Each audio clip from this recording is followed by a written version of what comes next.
Yes, sir, ladies and gentlemen. Yes, sir, ladies and gentlemen. Thank you for stopping by on another fine episode on this fine platform. You know the voice, you know the name, and you definitely know the game. But we should say that for last. Man, we're a couple players short today. Gorilla Pimpin', aka Gorilla Fat, aka Walks with Caterpillars, the Pimple Butterfly. So many names, and of course, every lady's favorite bachelor, one the great. I'm not calling him by the other bullshit. Hold it down. I even like it. I'm just not. I refuse. But one, well, yeah, be careful. Hold it down. This voice may seem familiar, and if you're new to this show, shame on you. If you're not, this is a voice that has, started and kicked off this whole guest thing. And I'm gonna let him do the honors. Brother, would you please introduce yourself? What's going on, man? It's LB, aka LB, chilling in here with y'all boys, man. Hey, man, we happy to have you on, man. We happy to have you on. We already know what you're gonna bring, and we already know you got the sports analysis on lock. But at this time, ladies and gentlemen, this is when I bring in my players. Yo, man. It's Jay Marley in the man. You know, the human laughs track in this bitch. Fucking petty of them all, petty pimping. Man, and one nemesis, hey, get up, rest, man. Whatever going on with you, get back so I can talk shit to you. But all right, let's get going. That's the nicest shit you ever said about one. It really is. Oh, man. Without a shadow of a doubt, y'all should know me by now. I go by Juice Shakur to the latest. I am Dr. Love, better known as the Love Doctor.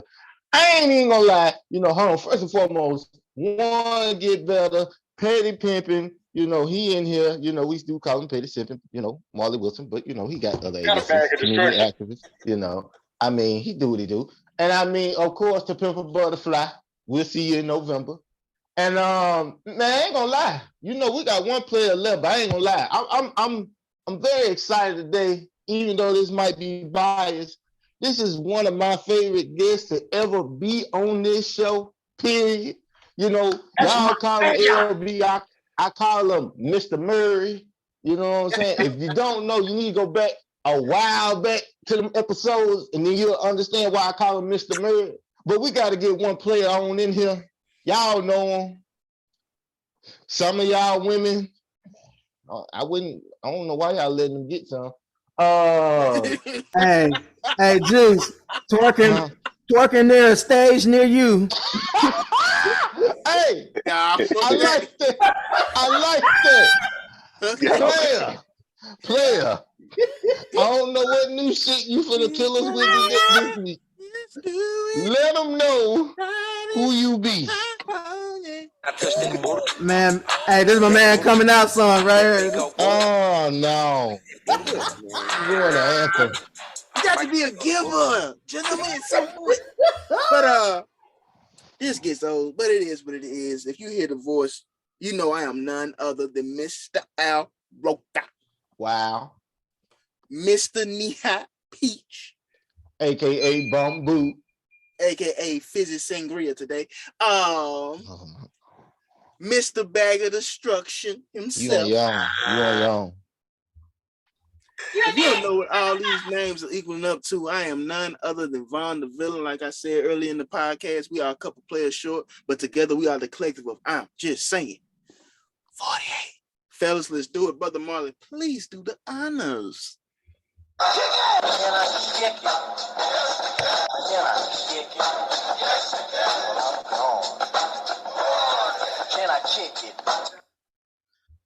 Fellas, man. Starting off per usual today, there's a couple of questions. Shit.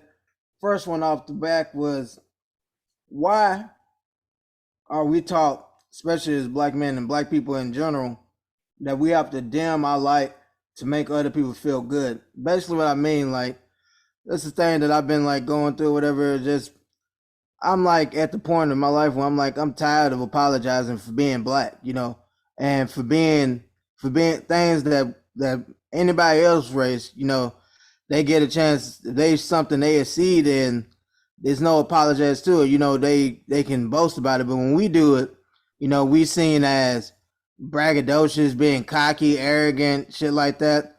So I'm just like, man, why Why can't we shine when we fucking, if we smart in something, we ain't selling something, we have to dim ourselves or lessen ourselves to make everybody else feel more comfortable. So I just want to hear the fellas on that. Can I start off? Yeah, bro. I never apologize for being black. Fuck them. Fuck them all. No. I mean, I get what you're saying, but this is my thing. When you're used to excelling and succeeding in everything, after all the circumstances we have to go through, and you know, we gotta go through hula hoops and boundaries and all these other circumstances in order to make it to the point where we are today.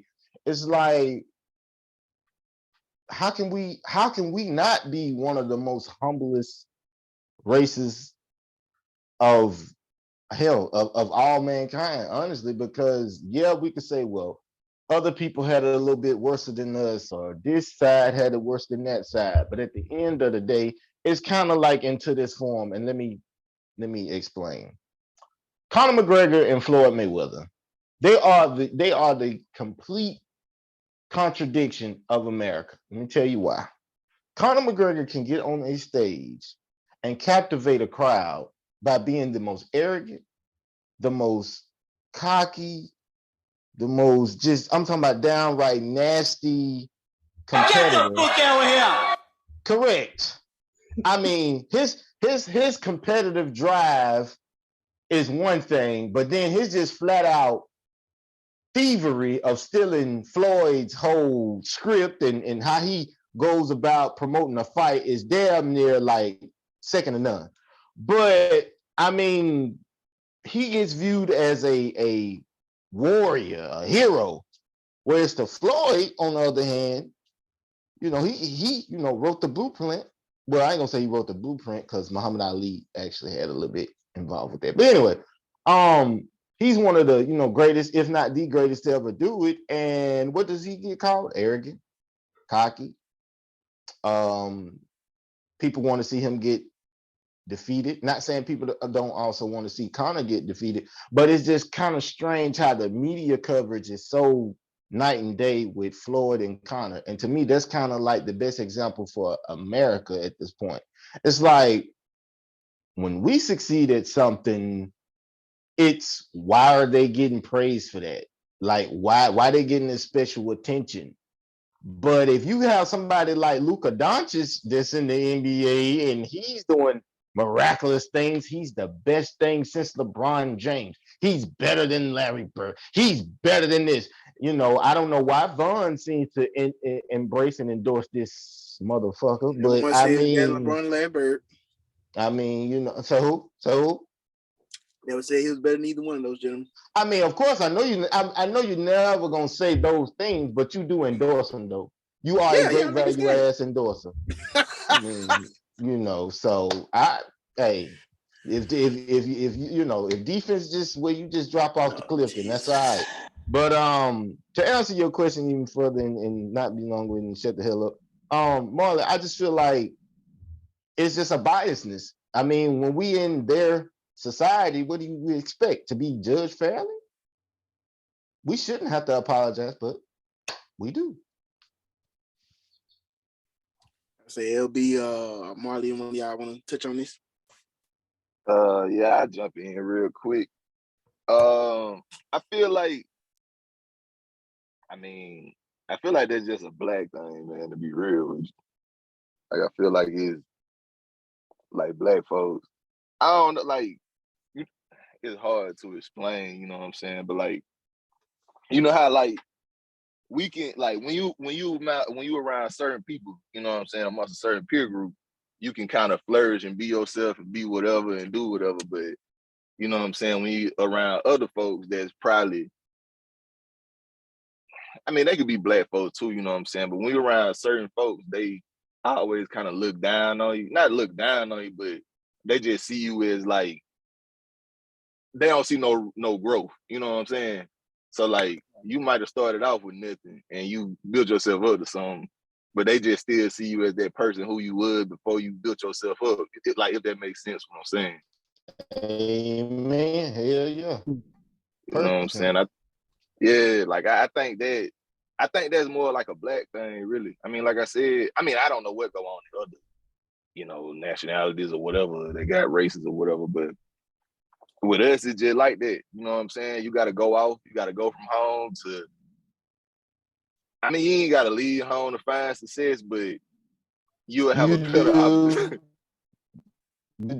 You do. I said you do. Yeah. Because your biggest critics and your biggest hate gonna come from the ones that knew you in the beginning. Yeah. Why they want to see you succeed when they already had low expectations for you anyway. You got to remove yourself from all the hate and all that animosity. But not to cut you off, but go ahead. Oh no, I like where you're going with this. Yeah, you know what I'm saying. But no, go ahead. Oh no, I was just saying like with that, cause like when I say it's among black folk, cause once you get around, like when you like whatever you choose doing your life, like whether it's podcasting or whatever, like people they want you to, you know what I'm saying. I always I don't want to say be humble. They want you to like, you know what I'm saying, let the people know what you're doing, put yourself out there. You know what I mean? Embrace who you really are. Your true character. It's just like when people know you or think they know you or knew you, you know what I'm saying? It's usually people that you grew up with or people who, you know what I'm saying, was around you for, early parts when it was first starting and they ain't really see what it became and they just kind of like want you to bring yourself down because they probably comfortable with whatever they got going on or whatever they've been having going on for X amount of years, you know what I'm saying, their whole life pretty much, like they just be stuck right there and they just want everybody else to kind of come down with them. Not come down, that ain't the right term, I guess, but to stay on that level with them. You know what I'm saying? Like I say, they don't really like to see growth. My bad, I might have got out of topic. I be rambling sometimes. Oh no. That sounds like it's argument. Perfect. No, perfect. No. It's perfect. I just, you touching on that. It's kind of like I heard Jay-Z say in an interview one time that the reason why he's at the level he's at today is because he knew when to tune out certain noise, like certain conversations that people would have with him, like, man, you good, at what you do, but it ain't like you're gonna ever get to this person level or that person level. And he was like, he remember his uncle saying when he was like a teenager, man, Sean, you can rap, but it ain't like you finna be no LL Cool J one day. And I mean, I have nothing against LL Cool J, but I'm saying, I think Jay-Z has proven his point, over the decades that, hey, I can be up there and stomp with the big dogs, as Martin Raw Dog Payne would say. But I mean, it's a matter of understanding what you up against, but also understanding that don't give those people that validation. Like, that's another thing that we do as black men. We give the wrong people validation. Like, we feel like we need to live up to somebody's standards that didn't do what we can do, which is crazy. It's like, nigga, how can you tell me how to be great when here it is you didn't even find your path, your purpose, come on now. You can't do that. But I absolutely agree with you. Exactly. You nailed it right on the head. But Marlon, Vaughn. Oh, I'll be real quick, man. Just touch on the definition of humble, man. When you really humility is, at some point, I do believe, in my personal opinion, having humility in some form of success is important. Because, like I said last week, was talking to our man Willie Beeman, and Juice was just, kicking some good shit. And he basically was saying, to be a leader, you have to be a follower at some point, and I basically capped it out saying, to be a master, one must first be a student. And when being a student to a master, humility does come in at play. But when achieving that black belt to Bushido Brown status, you must realize that having humility, like, I'm just going to say it, having humility is basically one, lessening their importance. Whatever you bring to the table, society, entertainer, chef, cook, whatever you're doing, whatever it took you to get there, having a display of humility at some point in your life is downplaying your importance to your craft. Because you didn't just wake out of the bed and become a 5-star recruit. You didn't just wake out of the bed and become a 5-star chef. You had to put in the time, the hours, the due diligence to get where you at, right? Correct. That's true. So why would I downplay my trials and tribulations just to make you comfortable? Can I ask you something real quick? Can I jump in? Yeah, absolutely. So, do you feel this for everybody, I guess, but like, do you feel like being humble is downplaying yourself, or is that just you knowing that it could be gone at any given moment? I mean, because it could be looked at two different ways. For me, I'll go respond first. I would say it's a tightrope, like it's a fine line, and what all y'all hinting at, and we all been hinting at the whole time. The thing is, with humility, it's not the overall like what's the definition and what it's meant to be or whatever. I don't feel like it's the negative. I feel like how we was taught humility as black folks or whatever. We always taught, that and what we learned from the history books that we was taught in school and shit, that we are the lesser and shit like that. So we never look at ourselves, and we always look at ourselves as the fucking conquered and not people who can be those leaders and stuff like that. So when we have something like that, like I feel like we took it to the extreme of humility to where we, like Vaughn was saying, we downplay our greatness and shit like what we do or whatever. So, and praise other shit like is more important and shit like that. And that's where it gets to that negative point where we over here, shit. Like he said, we work for this shit because we have to. We have to. From the time we get started, we learn that we have to do 2 times as much as anybody else. We got to do 2 times the work just to get the same level that somebody else just roll out of bed to do or whatever. We got to do 2 times that, and then we can never snap. We can never be upset or something like that, because then we become the angry black man in the office or the angry black woman or like so-and-so and all these titles or whatever shit. But we got to be perfect and walk on eggshell. And the person they like to bring up all the time is Jackie Robinson. Like, he was so great how he did, which is always like, looking back on it, that's how they say. But during the time, they was calling this man out his name, death threat, over a game, over a sport and shit that he was doing in the sport. But they always talk about, oh yeah, he was so humility, he never lashed out on the people or whatever and let what they was doing to him, get to him and shit like that. Why do we have to always be the bigger person and thing like that? Why do we always have to be that person that shows be more humble than anybody else? So I feel like it is the way that we was taught it, especially in the Bible Belt, and being humble and shit like that and stuff like that, and pride and spirituality of it, that we overboard on it and stuff like that. That's when it becomes a negative. Absolutely. I couldn't say it better myself. I mean, I ain't got nothing else to say. Oh, I forgot, y'all. He gonna be drunk by the second segue. Segment. We're gonna confirm or deny the statement. He gonna be talking about it's gonna rain at the next segue. My man, wake up. Hey, he already brought up black belts. I'm like, everybody else stand up, and this nigga started bringing up karate. Yeah. Hey, I got a question. He willed it back in though. That's why I had to call it out. What belt? What color belt is Marley? Since he is your oh my fucking god! I am of no relation. If I remember last episode, he said that is a Hamilton trait. That ain't got shit to do. Hey, I've officially changed my name to Shakur. So yeah. You ain't gotta worry about that. So yeah, man. We'll talk about it after the show. After the show. But yeah, man. I agree. Why do we have to be Jackie Robinson? When I ain't gonna lie, I would rather be more.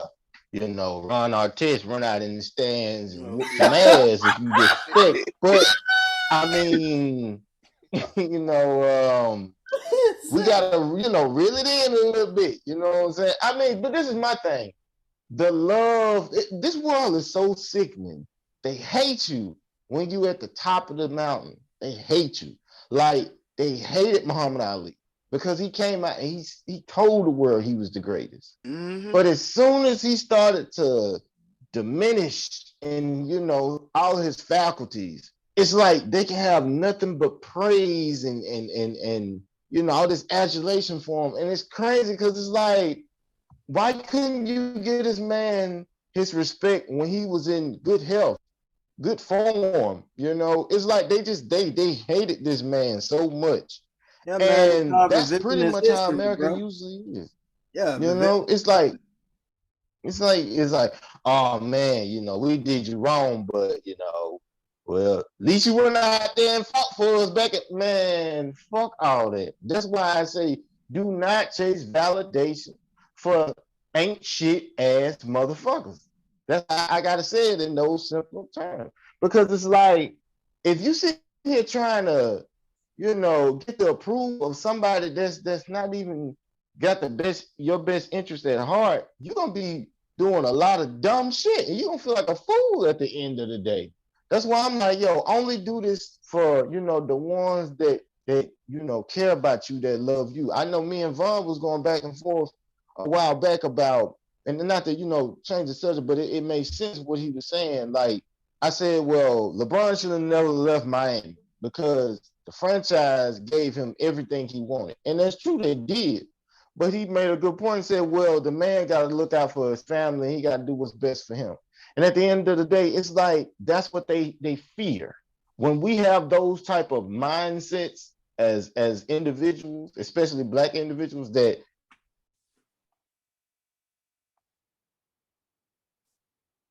Okay, I guess Juice was having some technical. Juice, y'all, you still there with us? Yeah, I'm back. I don't know what the hell happened. Marley, tell your people. Call your watchdogs off. Call your watchdogs off. And that's y'all. Y'all one got us on the hot list last week talking about the day. Hey, Nah, that's you. Hey man. I was not a part of that shit. Doing a damn 30 for 30. What if I told you? Hey man, that was Marley, not me. No, it wasn't even my topic. hey man, I ain't on it. But to just basically wrap it up, man, it's just like I watch carefully who I give my time and validation to, because it's like the worst thing you could do is just waste it on somebody that at the end of the day they just use it. And they don't really got your best interest at heart. They just like, man, he gonna do whatever I say, or she gonna do whatever. So to be Black in this world, we already know it's a challenge, but it's to maneuver through all the circumstances and tribulations that get placed upon you and in front of you. Don't get caught up in, well, Jackie Robinson did it this way, so I have to be quiet and all this. How many loudmouth white folks have we worked with in our lifetime? Shit, quite a few. Been a lot of them. Yeah, been a lot. How many times we done been at jobs and we done seen folks we know if it wasn't for the complexion, they wouldn't get away with half the shit that they get away with. That's all the time. I rest my case. That's all I got to say. We can go ahead and move on, Brother Marley. Let anybody else have something else to say, not trying to rush. I believe you had another topic that you wanted to bring to the table and discuss. Oh, sure. Yeah, this one kind of feeds into the first one. And like I said, both of them, like, they kind of play off each other and shit. Mm-hmm. So this one here is just, why are negative things treated cool in our community but if you do anything interesting, anything that's positive, you're shamed or shunned for it in our community. Basically, like, the simplest form I could think of, like, this question is like back in like school years when the nigga that was actually there trying to learn the shit, to try to get better, we shine that nigga dark nerd, but the nigga that's skipping class that don't give a fuck about anything, that's the cool nigga. That's the nigga that everybody want to be behind and everybody want to follow behind and praise and stuff like that. I think if I could take the rings real quick, Go ahead, Von. try to be fast. Touched on what you said last episode as well. You know, it's easy to follow. It's hard to lead. When you follow, you're in a pack. When you're in the pack, you can hide. You don't gotta stand out. Your blemishes, your flaws, you know, all the insecurities you may have mentally, spiritually, especially physically, are hidden within that crowd. When you lead, you out front. Everything is at full display. Everything is at full display. And I know this is not a question just held to one age group, but let's take a teenager, for example. I feel like being a teenager is one of the most telling and trialing times in your life, because I feel like socially you're trying to figure out who you are, what you want to do, and who you're going to be. They always say, what you going to do at school? Mm-hmm. What you going to do at school? Like, well, shit, what am I going to do at school? And then all the peer pressures of society, your hormones, that's usually when most people in the world are sexually active, learning about sex, learning their sexuality. So I feel like high school and being a teenager is one of the most trying times for anybody, especially being a Black man. Shit. High school is no joke, especially in today's society with everything we see and everything that's going on. But not to get so off topic and just ramble on, I feel like it's easy to follow. It's easy to follow what's accepted. You know what I'm saying? Like, I fell into that trap one time, like gang banging. Like, you know, I remember leaving middle school and going to my freshman year of high school. Like, it was almost like a new trend. Like, the new Jordans came out. Like, hey man, what click you in? What set you in? Like, people, I believe, in my honest opinion, like guys I've known since like pre-K, and I know for a fact, I'm like, man, I knew this dude didn't grow up in nowhere near any of that, any environment close to that. So why is he claiming a set? You know what I'm saying? I think it was just trying to, that false male affirmation of trying to belong to something, that camaraderie. You know, this is where everything's trending. Well, shit, I want to be down too. I want to be left out. You know what I'm saying? So I think it's just that following mentality. That's it, Marley. Anybody else got something to say? Yeah, if I could jump in, I agree with what you're saying. I think it's just the mindset. Like, I think it's the mindset. Like, people see stuff, and they just follow what they see just for the most part. I agree 100% with that. I mean, like, even, you know what I'm saying, I know all of y'all like married and all that type stuff, but even like, who man? Hold on, who man? or happily committed in relationships. Okay. Yeah. Marlon, the only nigga on here, man. Man ain't on here, so yeah, that's it. But yeah.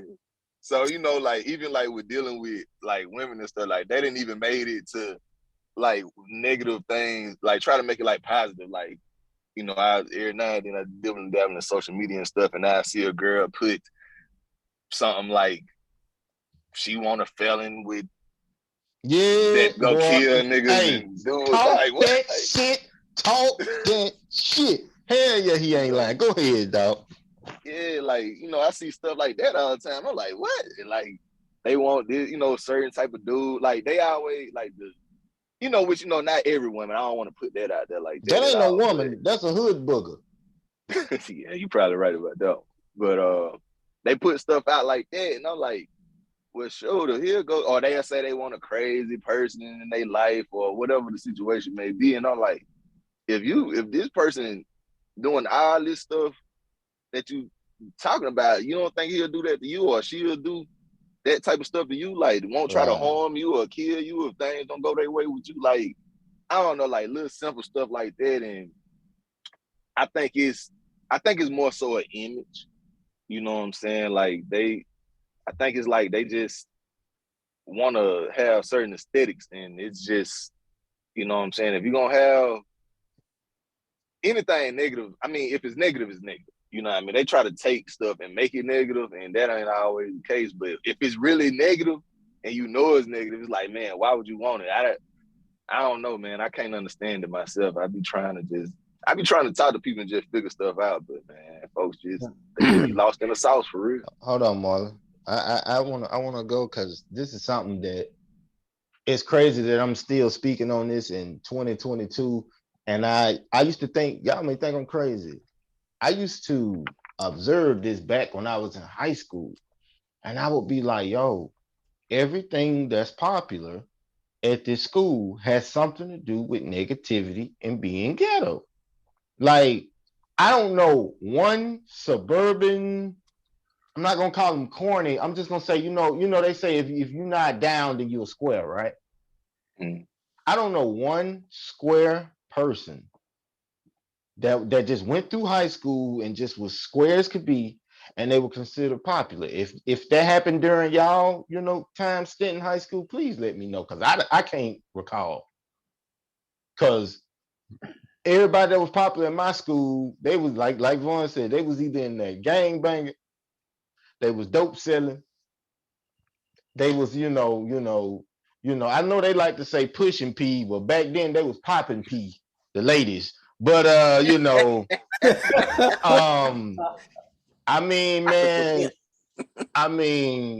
like it was like, what, man, let me tell y'all something. Quick crazy story. This is what sums up like popularity and just crazy shit that happened out of nowhere at my high school, the ghetto shit that went on there. I never forget, it was a Friday. This is my junior year. It was a Friday. I was getting ready to go to my history, American history. And I was going up the steps, and I'm chilling. Hell, I'm thinking like, damn, man, at least, boy, I'm ready for this weekend. I know I got to work on such and such day, but boy, when I had that off day, boy, I'm finna relax. So I'm going up the stairs. It's early in the morning. Dog, do y'all know it was like a group of girls, like 3 girls. I knew them, but I ain't know them. Like, I knew them from school, their names and stuff, because I had classes with their like cousins and stuff. But do you know they just got to popping their ass all on me and shit? I mean, literally 3 girls. Like, what? Bruh. Imagine you have sleep, you pissed because you don't want to get up and go to school. Next thing you know, you just see ass just getting thrown at you all in the alleyway of a hallway. I mean, of course, a nigga smiling because I'm like, yo, okay, I'm getting rock solid here early in the morning. You got, I guess they niggas, whoever they dared to do it, they was like, I knew what it was. The next nigga that come up these stairs, I'm throwing that ass at him. And like literally, bro, 3 girls just literally started throwing ass. I was like, yo, only at HHS. Only at HHS. That's all I can say. They get through, they rubbing all on. Yeah, I might have to give you my number for real. I'm like, well, ain't that your nigga? Like, right? I just had to go and go to Clay. Hey, babe, I'm gonna get over with you later. But yeah, man, like crazy shit like that. And they was, all laughing in the hallway, having fun. And I get it, people want to have a good time. But it's like shit like that, like craziness like that, that's viewed upon as popular, funny, outlandish. And then you'll get in certain environments, and then you'll have like, say if somebody's smart and they in class, and half the kids didn't study for no damn test. They be like, hey, what's the answers? And certain ethnicities, I shall say, no, I'm not giving you my answers. You should study like everyone else. Hey, boy, you better give me one for I beat your ass. So, like, I've seen like crazy shit like that where you just be like, bro, and this somebody popular, and they'll be egging on like, whoop his ass, kick his ass, take his test. Like, man, just stupid shit. And you be like, bro, how is this like popular amongst, I ain't gonna say our people, because I can't be no relation. As Uncle Rucker would say, no relation. Because that shit be like weird. And then it be like, these be dudes that I be like, bro, you a street dude. Why in the fuck do you care about if you fail or if you pass? I'm not saying street cats aren't smart and they shouldn't, want to graduate, but it's like, you walk in that fine line of like, what are you? Like, you so confused, like, Certain days you walk in the classroom and I see you tell the teacher, man, fuck this shit, I'm out. And she just, you just walk out of class. And then when it gets close time to graduation, you wondering why you ain't walking across that stage. Nigga, you got to decide early. Do you want to be a square cat and you want to go through life and make it? Or do you want to be this street cat and live up to this so-called popularity that's only going to last however many years you survive in high school? And yeah, I said survive because some cats don't even get to. Let me tell you something. Let me tell you how, if y'all think about what I'm saying, just sum up everything. If you're in high school, right, from the 9th to the 12th, if you were studying in the 9th and you somehow made it to the 12th grade, nigga, you're no longer a thug. Nigga, you're a student.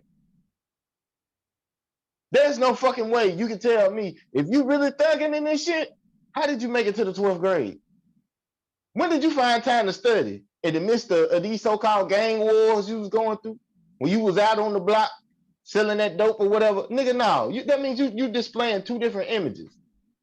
I'm not saying that a thug can't be smart, but it's like, can he really? Because it's like, you can be a thug, but you got to be smart enough to know when to thug and when not to thug and what holds weight and value. Not saying you can't be from a certain environment and, have certain things about yourself, but also understand that shit don't really mean nothing. You can't be, I'm just out here street, but then you graduating with me. I'm like, nigga, how did you do that? Like when did you find time to study? If that's the case, I must be the biggest thug that ever walked them hallways because I never studied. You can ask Vaughn. Stayed on punishment. Stayed getting in trouble. It was no question. Like, nigga, no, I'm not studying. My mama used to be like, I've never seen a child come home. All these, every goddamn year, school years, you never had homework. I mean, because I had it. I just wasn't doing it, I mean, I'm very intelligent. Just I wasn't finna do no homework. I was smart. I was like, look, either do it early or I got a girlfriend that's on the honor society. She gonna do it. I mean, come on now. I had women to see and places to be, and I said it in that order. You goddamn right. So SmackDown because this nigga. Hey, I'm just saying, bro. My bad, bro. This nigga. My bad, bro. Yeah, I was a teenager. You was still a kid. You was still in that jolly ollie mode. And I was like, you can't play the game. Why you can't play the game? I'm gonna punish you. Man, punish me, man. I mean, he didn't have to. LB. Yeah. Imagine being 4-5 years. You the older cousin, and you chasing women. Women on your mind. So you ain't really just studying school like that. You're right. He's still in elementary, Coco Power Ranger. He on that stage. I love him. I still try to, put him up on game, but I'm like, he's like, well, why can't you just make good grades? I mean, it's not that hard. I just made a A on my spelling test. Nigga, we ain't got no spelling test, little nigga. I got like 7 different classes. I think it's Power Rangers in this bitch. You know what I'm saying? I mean, I'm just saying, bro, man, look. I was, as I got older, I started to understand. And I actually was on the honor roll my last year. My mama, it's funny. When I finally did good in school, she cussed me out. You could have been doing this shit. I mean, hell, I was at the finish line then. Over at that point. Yeah. Marley, you have anything to say on this topic? Shit, not really, man. Like I said, everybody touched the high points. Only thing I wanted to do, like I said, I started off with the high school, so that's how I just got run off on the high school. But shit, I was just talking about like in general, because what he said is true. Like with society, like especially since the thing that runs what people see as what's popular in society now, social media. It's always like you said, the negative shit that get the most views, the most clicks, fucking the toxic person, person talking crazy and all that kind of shit. The nigga that talking about cheating on 5 or 6 bitches, not the nigga that, the nigga that is just talking about, being a faithful man to his wife and shit like that. All that shit play, that nigga a simp, stuff like that. I just always find it fascinating. Like I said, that your dogs off. Marley, please call your dogs off. Please call them off, man. I don't want no trouble, man. I don't want no trouble. Please cut the dogs out, man. They done tapped my line twice, bro. On the game, everything was fine. I get it's a ticket spoon. Hey, man. But no, this wrap Bro, up nothing I in didn't do a the goddamn man. Just thing with that. That was y'all topic. We all talked about it. Goddamn Marlon, I don't want no smoke, no trouble, man. No trouble. But man, just to sum it up, man. I mean, I don't know. It's just one of them head scratches where you just like, okay, I guess this is a phase basically. Negative is cool and the straight and narrow is boring. And you even got women like LB said that'll literally say, well, if you ain't got at least the body, don't talk to me. Yeah. Crazy. But man, we can go ahead and move along on to the next topic before we touch on the world of sports. All right, gentlemen. We are familiar with this league. We all know this league. The league was founded in 1997. But to a lot of people's chagrin and public perception, this is not a popular league. And I'm talking about the WNBA. And I wanted to bring this question today. What can the WNBA do to gain more popularity? I have some answers for that, but I would like you guys to go. LB, J Marley, Juice, whoever wants to start the floor. I was going to start, man, because like when you first said it, I guess I'm in the few minority. One, I'm a sports fanatic, so I watch every goddamn thing, you know, about almost everything. So me, I watch the WNBA. I feel like the answer or whatever your question is though. So what they could do, it would be nothing because dudes, especially niggas that play from their house or whatever, sit on their couch and over here think they the coach or the best player because they do on 2K. Always gonna downplay the women NBA because they be like, I can go out there and play them. I can shut them down. They got this false belief. Well, they do. I can't dunk. They ain't dunking enough, or they ain't doing this. They always gonna have an excuse, and they gonna move the goalposts every time. For me, in my opinion, I feel like it's good basketball, especially during the playoffs, which is finna come up. It's nice during the summer, like I said, and then for me, I like my growing up years. A lot of the players I watched was like during March Madness. During that time, I watched both women's and men, and women like Candace Parker, freaking Maya Moore, who ended That's up my baby. That's my baby. That's my baby. somebody. Fucking you got Scarlett Diggins, who she bad. She bad. Exactly. Like then you have freaking Brittany Griner, who's right now. Oh no, that's all y'all. That's all. We ain't talking about their looks, nigga. We're talking about Breonna Stewart, all these players, man. Like I said, that I watched, I saw them in college years dominating, and they respected schools, and then I was so thrilled by how they was playing and dominating. I wanted to see how they were in the WNBA that I had a chance to watch. And like I said, right now, I feel like they're trying to help the sport. And the same thing that I felt like was with hockey was that it was so hard to watch it. Now that they getting a deal with ESPN where they being seen somewhere that's simple that everybody can find them, I feel like it would grow in popularity because the thing with both of those sports, they was on like these odd ass channels that you have to go look for. You have to buy a subscription to watch, which is harder for people. Ain't gonna go out their way to do something like that. Now, if you have it on somewhere where they can easily access these people and see these games more, and they're getting talked about more and shit like that, I feel like it'll help grow. But the games that I see and what I watch, I see the crowds out there. It's like more of like that baseball feeling where it's like localized, like, you know, the local teams and everybody like latch on them and those communities and so like that. LB, you want to go? Because I got a simple answer for this. Yeah, I got you. I agree with what Marley said. I mean, I think marketing, just, marketing them better. I think that helps out a lot. Like with them putting former players, on the ESPN panels, and you know what I'm saying, they all becoming like analysts and all that type of stuff. I think that helps because they can see that they know what they talking about. They can see that they are attractive visually, and you know what I'm saying. It really, I say marketing the main thing because it's all about exposure. You know, like they do need to put more money into them because if you get they are talking about how much the women make and all this and that, and I agree they definitely should make more, especially being professional athletes.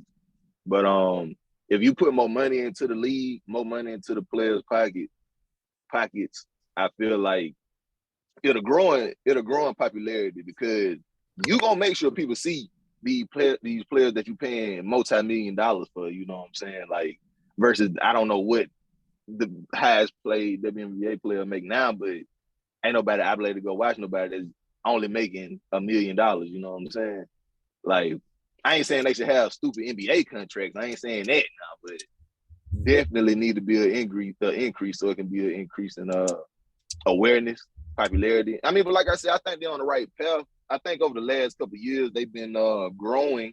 It's slow and it's gonna take time because it is women. You know, and that sound bad. I don't want nobody to take that like the wrong way, but you know, in professional sports, women have to work a little bit harder than men because, like you said, people don't think the skill level there, but them girls can ball. And if you ever seen like real college or WNBA hoopers in person, they got real skill. They can really ball. It's just about getting it out there to, you know, to the world for everybody to see and really realize. Shit, you don't even have to say the world. I say the U.S. because they more popularized in stars overseas when they go overseas and play and shit like That's that. true. That is true. That is true. U.S. mostly. Well, I'm disappointed in both of y'all for y'all answers. It was long, Well, I'm drawn gonna let Juice out. go because I got a solution too. Go ahead. And I know Von probably gonna say something politically correct. I'm I just already know Juice finna say something about lingerie type you shit. Like damn skippy. Lingerie. That's it. That's it. That's Nah. it. I don't want to see everybody in lingerie. Some of y'all can put on night clothes. But some of them, Man, that, man, they prepare themselves crazy. to be Man, playing sports, man. man, let me tell you, boy, I don't want ladies to see and no people. niggas in lingerie. Why the women got to play lingerie? First off, Marley, follow my vision. Ain't nobody saying nothing about niggas. We talking about WNBA. Follow me.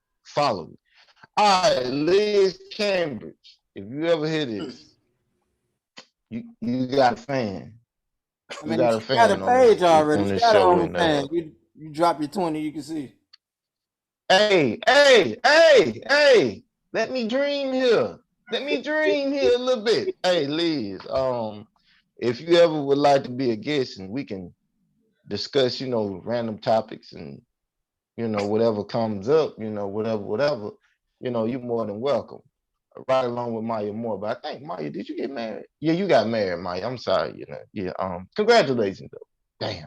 But anyway, I mean, man, you know, y'all may not want to hear that, but it's, you know, what how can I say this without seeming like I don't give a fuck, even though I don't give a fuck?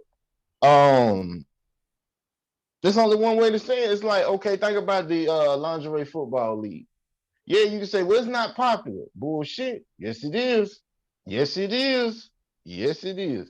And I'm not saying that you gotta do something like that, but it's like you gotta have some kind of turmoil to mix it up. I mean, I'm not saying just watching them hoop and show their skills ain't good enough, but it's proven over the years that it isn't the same. Like we're looking for high flyers and dunkers and Steph Curry shooting from goddamn the logo, him and Dame. I mean, it's the physical aspect that the men have the advantages. So with the woman, you have to say, okay, well, what kind of turmoil can we build up to kind of like boost these ratings? In all honesty, it's kind of like they gotta play like the old school 80s NBA style. Like they gotta have some real legit beasts on their court. And then they gotta carry them beasts on outside. It's kind of like this. You remember when Shaq and Kobe first played against each other after he left? Okay, if you think about that, right? You see what I'm saying? It was more about the them. You know, what are they gonna do? How they gonna respond to each other compared to the actual game itself? See what I'm saying? Or LeBron going back to Cleveland, or you know, shit like that. Like you gotta build these narratives better. What narratives is really in the WNBA? It's just hey, we got a bunch of, tall ass women, some sexy, they hooping, come watch it. Bro, that's nothing. I mean, we gotta really break this shit down into, okay, who is rivals, who is like the face of the league. I don't even know who the face of the league, honestly, in my opinion. Maybe because I don't watch it enough. I don't see anybody.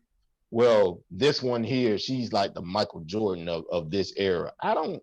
Who is it? Candace Parker. Candace That would Parker. have to be. I don't know about Sue Bird. I don't know about that, G. Sue Bird, Taraji, like these people that won 5 Olympic medals, fucking 4 WNBA championships and shit like that. Like, so they have them in there.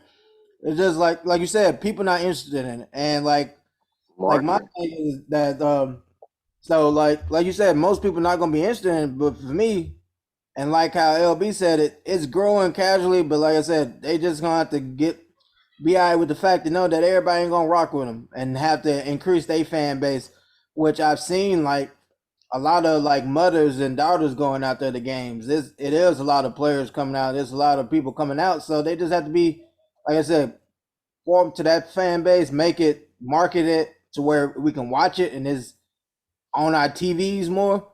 But shit, also be content that shit everybody ain't gonna rock with them, because that's what it seemed like. It sounded like everybody just not gonna rock with them because it's not what they want or what they looking for in sports. For me, it's good basketball. Like I said, I thought the game every time I hear one, especially if it's the Aces. Aces got a stacked team. Freaking the Okigwe sisters and fucking LA both ball. And then the Phoenix team with Skylar Digger and then Brittany Griner was on it one this year. I was rooting for them, for Skylar to get her first championship and shit like that. So it just, like you said, people have to be invested in the stories. I'm invested in like these players' stories and different aspects of their life, and I've been following them since college. So in all honesty, you won't have the industry. In all honesty, Vaughn, let me say this quick and let you go. They got to take a page from David Stern. I mean, you got to look all the way back to the show that Go ahead. Huh? What'd you say? That was one of his points. That's why he made. I'm sorry, bro. Go ahead. Because I was so finna say, but go ahead. All right. Everybody's overlooking the elephant in the room. This is a woman's sport, right? Now, as you said, this is a female sport, but I guarantee you 85 to probably 95% of the athletes playing it are homosexual. Hold on, wait a goddamn minute. What? No. I don't think it's 80, but yeah, it's no. That's a lot. It's a lot. There's a lot of mothers in there, man. It's a lot. Yeah.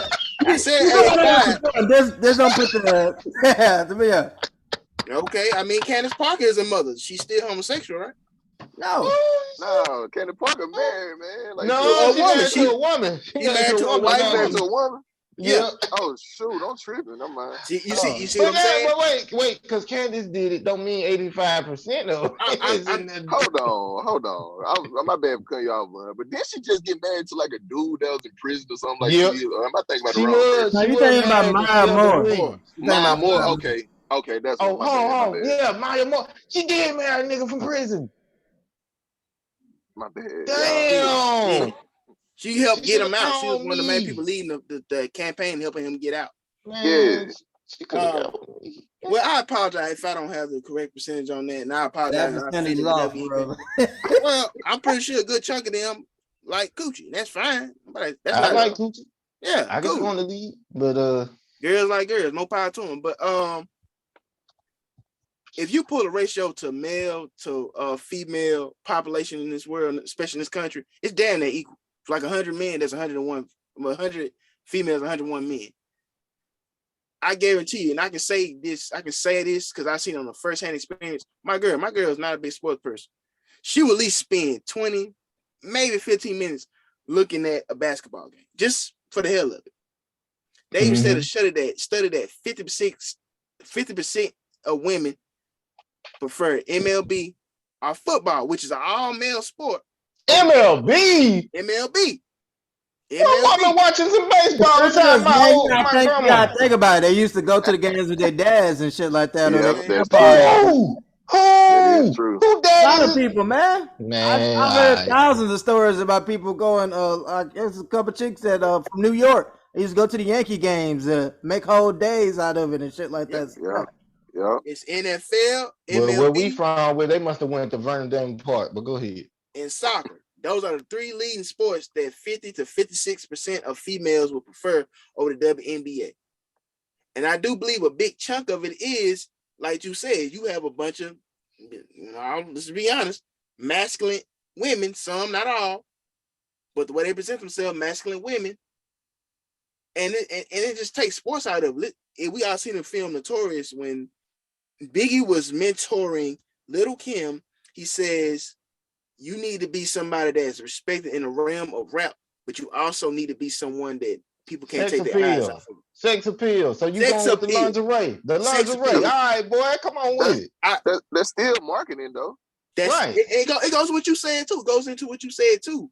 And it's ironic we bring up Sue Bird because I seen an article where she was saying, no, I'm not speaking sex appeal, but she was saying, shut the hell up, damn. Oh, my bad. She was saying a way they can help the league is not just marketing as a whole, marketing as individuals.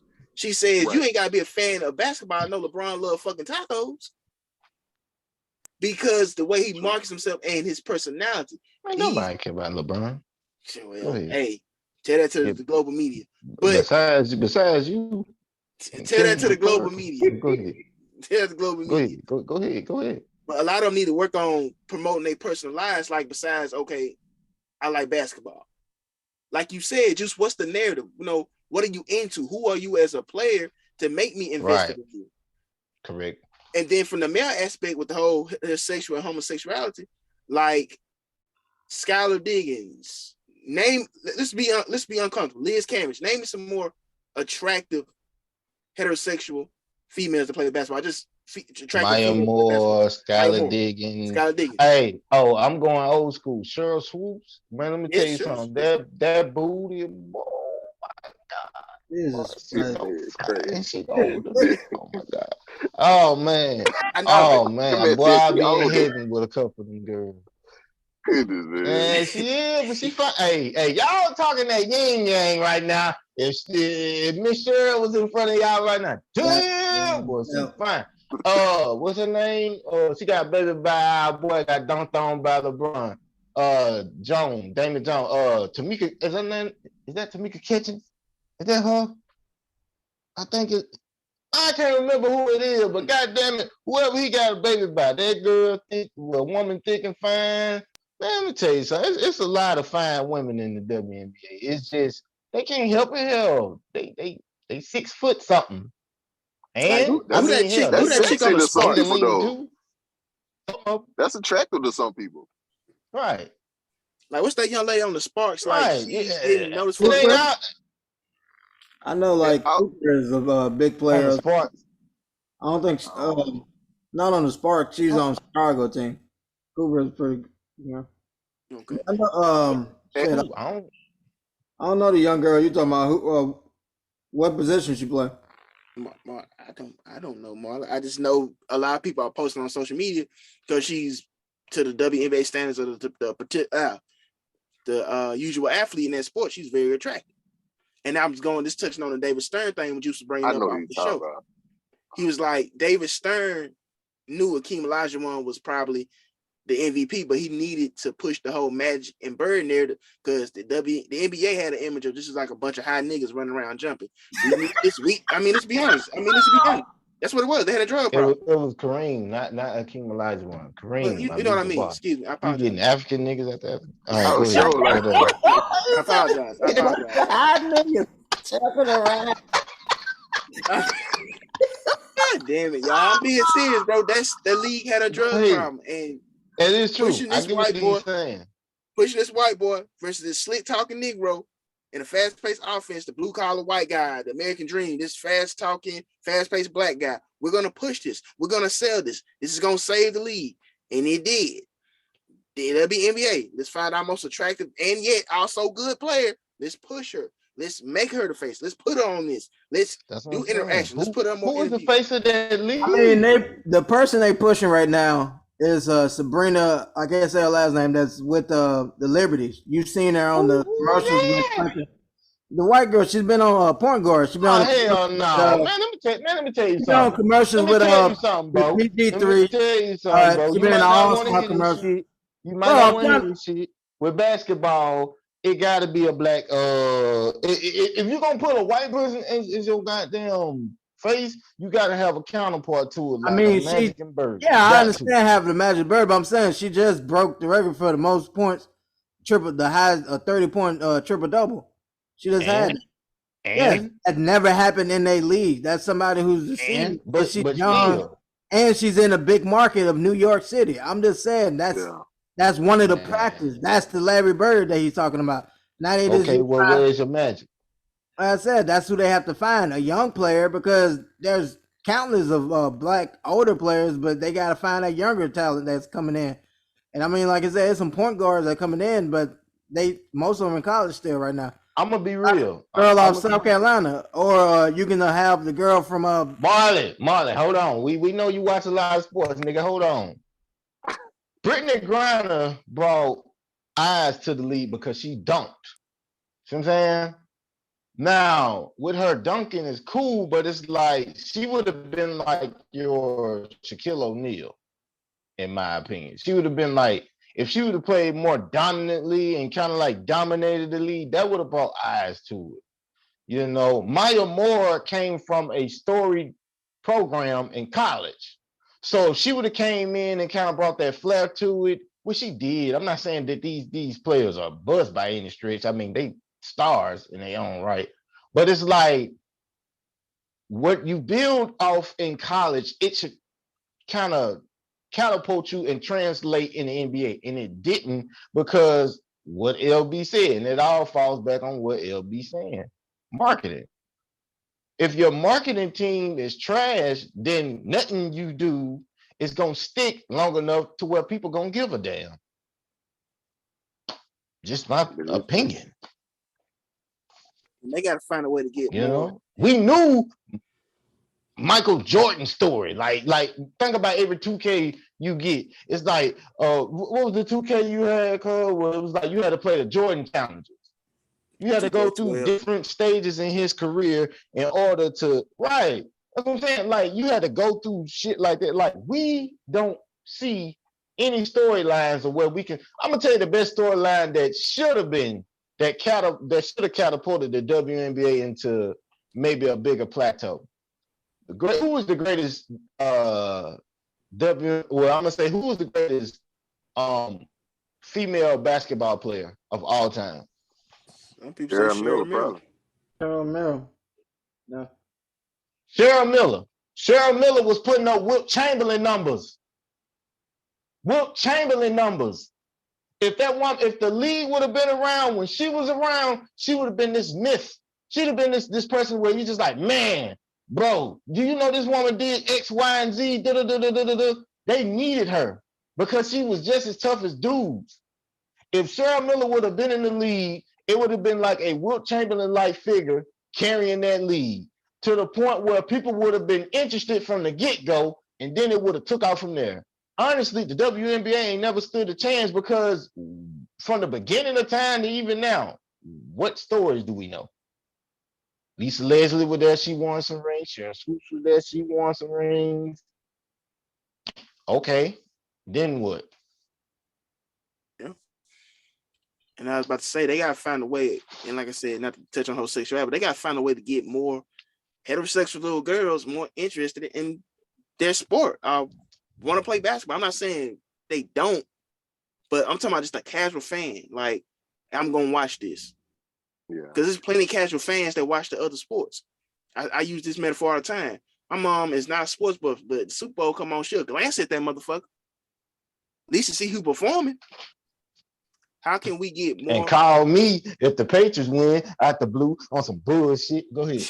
Oh my God, here you go. But yeah, I think it goes with first thing LB was saying, marketing, getting people caring about who they are as people, not just players, invested in them. How they do that, I don't know. That's up to them. But in this, hey, I'm throwing a dart in the dark right here. I said the heterosexual crowd, this is a female sport. Oh my God. Maybe implement some Chip and Dale dances during halftime or something. I don't know. All right, goddamn. What's his name? The Lakers owner. And see that Mr. Best. All right, Mr. Best. All right, Jerry. He started that snowball. Yeah. He started that. Yeah. Lakers girls, Paula Abdul. I'm not saying they need to be stripping, but let's get some provocative dancing to get these ladies watching us, coming to the games. Shit, if they just want to see these niggas shaking their asses, fine. Are you putting in your application? Yeah, he put in. I was just about to say. Yeah, that's you. Yeah, I knew you were going down and say, "Yo, this nigga want an application. That's why he want this shit." Okay, Devon. Man trying to shake his ass in front of Candace Parker and them. He trying to. I'm doing this for us, baby. I'm trying to make us a better living. But, hey, got his shaking it. I mean, bro. If they want to bring in some women, you know, to go do some dancing, I mean, you know, mix it up. You know, I know it's a female league, but you know, dudes, they be in the audience too. That's gonna unattract the dudes to the league. No, hell no. That nigga over here swinging his dick over here for my bitch. No. He just go to the concession stand during the halftime show. But see, that's what I'm saying. Why a predominant female sport? A female sport? How can we get dudes? How can we get dudes? Y'all been trying that for years. How can y'all get the women? Look at it from that standpoint. Just saying. Well, I think see some lingerie. That's it. I just want to see some lingerie.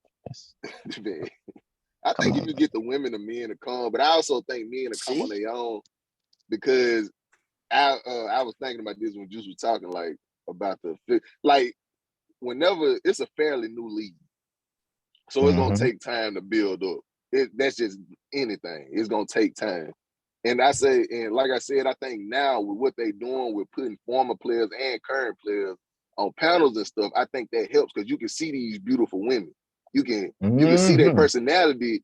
You can hear how they think, and you like, all right, they know what they talking about. They know what's going on. And like I said, if you ever seen like real college or WNBA player, I've never seen a WNBA player in person, but I have seen real legit D1 college female basketball players. And they not a joke. Like, they not a joke for real. Like, a lot of dudes think they can go out there and, I can do this and this and that and break their whole leg out there trying to guard one of them. Challenge them, because you might get embarrassed. No, go ahead. I thought about Charlie Murphy. But yeah, no, with me saying that, I think it's just a way of displaying their skill. I think displaying their skill and their personality, I think that'll be a good push. But I think they on the right path. It's just gonna be slow. It's just gonna take time. Everybody got to be patient. But I think it's coming though. I think in the next few years they're gonna have a real big boom, especially with the NBA players showing support like they doing now. I think it's gonna help out a lot. Who was gonna change the game? Kobe and his daughter. Kobe was invested into that league. His daughter still. One of his daughters is still playing or whatever. I know, young, and then both of Shaq's daughters, in college right now, getting ready to come in, and both of them motherfuckers. One of them is a scratch dominating right now. Yeah. Yes. And before we move on this topic, just give food for thoughts. And LB saying it's a young league, but they are trending the right way. 20% increase in this year's draft. The most since 2004, from 403,000 to 463,000. So, hey, slow but steady. So, I mean, they are gaining some ways and some traction. It's not gonna happen overnight, but it seems like they're going in the right direction. So, I want to give a couple of them some slow and steady stroke. But anyway, stop it. Get to me. No, Mike, I won't. But I think we the NBA. Yeah. Oh yeah, I've been waiting on this, y'all. Hey, but I've been waiting on this. We got the right person on here today. I've been waiting on this. Can I please start this topic off? The NBA. Go ahead. Here it is, Mr. Murray. What's been What's going good, on, man? What's been going on, man? You know, you've been all right. Man, we chilling, man. We chilling. Y'all chilling? Y'all chilling? I mean, y'all been putting up, getting good additions to y'all team. I see you. You think you sneaky, motherfucker, but no, y'all ain't sneaky. I know what's going on. I see what you're trying to do. You're trying to sneak one in like Dirk did. All right, I got you. You know, Mr. Murray, we have a history of battles and debates on this show, particularly about the NBA. And one of the takes you have, which I used to think was asinine, until I ain't gonna lie, you made a good clean cut point, but I mean, you just for some reason do not like Nikola Jokic. I don't know why. I don't know, I thought it was a racial thing at first, but no, it ain't that. It ain't that. Yeah. Go ahead. The man has won you 2 MVPs, by the way, which that don't mean nothing. You want the ring. I get it. I wanted to ask you a question because I saw this a while back, and I wish you would have been on the show that next week. I would have been on you about this. But here it is. Word around the NBA is Mr. Murray, Jamal Murray, he was cleared this previous season to play, but he took the Kawhi Leonard route and he just chose not to. How do you feel about those accusations? I mean, I don't blame him. I mean, to be honest, yes, the technology is better and it can, you can get back a little quicker and stuff like that. But look what happened to Derrick Rose. I mean, I know Derrick Rose like an outlier, but you got to just think about the talent and potential that he had that was gone instantly. You know what I'm saying? For him he got hurt. He can't avoid getting hurt, but trying to come back too quick. True. And I think everybody see that and they like, man, I'm making too much money. Like, even if I'm a lesser player, I'd rather still be able to make some money and you can get away with an illusion for a couple of years. Like, you can make somebody think you still Draymond Green all the time. He is the illusion. Yeah. But he was never hurt though. I mean, he wasn't never. I mean, no. His game has been hurt since he got in the league. But I digress. Go ahead. But so I feel like I hadn't heard that, but I don't blame him. I mean, he 23, 24 years old. I don't blame. I'm not ending my career. And he knew they probably wasn't gonna go nowhere because it was more than him that was hurt. I mean, it was a few of them boys that was. I mean, I don't know, bro. I think if you put Jamal Murray on that team with Jokic and this season, how they fought from below to upper, they got in the playoffs and they played the Warriors, bro. I honestly believe they would have gave the Warriors a scare this year. Yeah, a fully healthy team. But like I said, it was more than Murray that was hurt or had substantial injuries. You know what I'm saying? I feel like the whole team, yes, you can make a run because they got pretty much everything they need except they quote unquote star. We ain't even gonna get on him, but wow, the disrespect is real. Let me cut out. Let me cut off with Jamal Murray real quick. What do y'all see in him? Okay. Let me start. I didn't see nothing in him at first, but when he kind of opened our eyes, I was like, whoa, wait a minute. I see what this is. What did he open your eyes to, though? You may disagree, but I'm finna say this. Jokic is kind of a slightly, and I'm going to say slightly, use that word very close. He's a slightly more efficient Dirk Nowitzki with a less shot, but more skill, if that makes sense.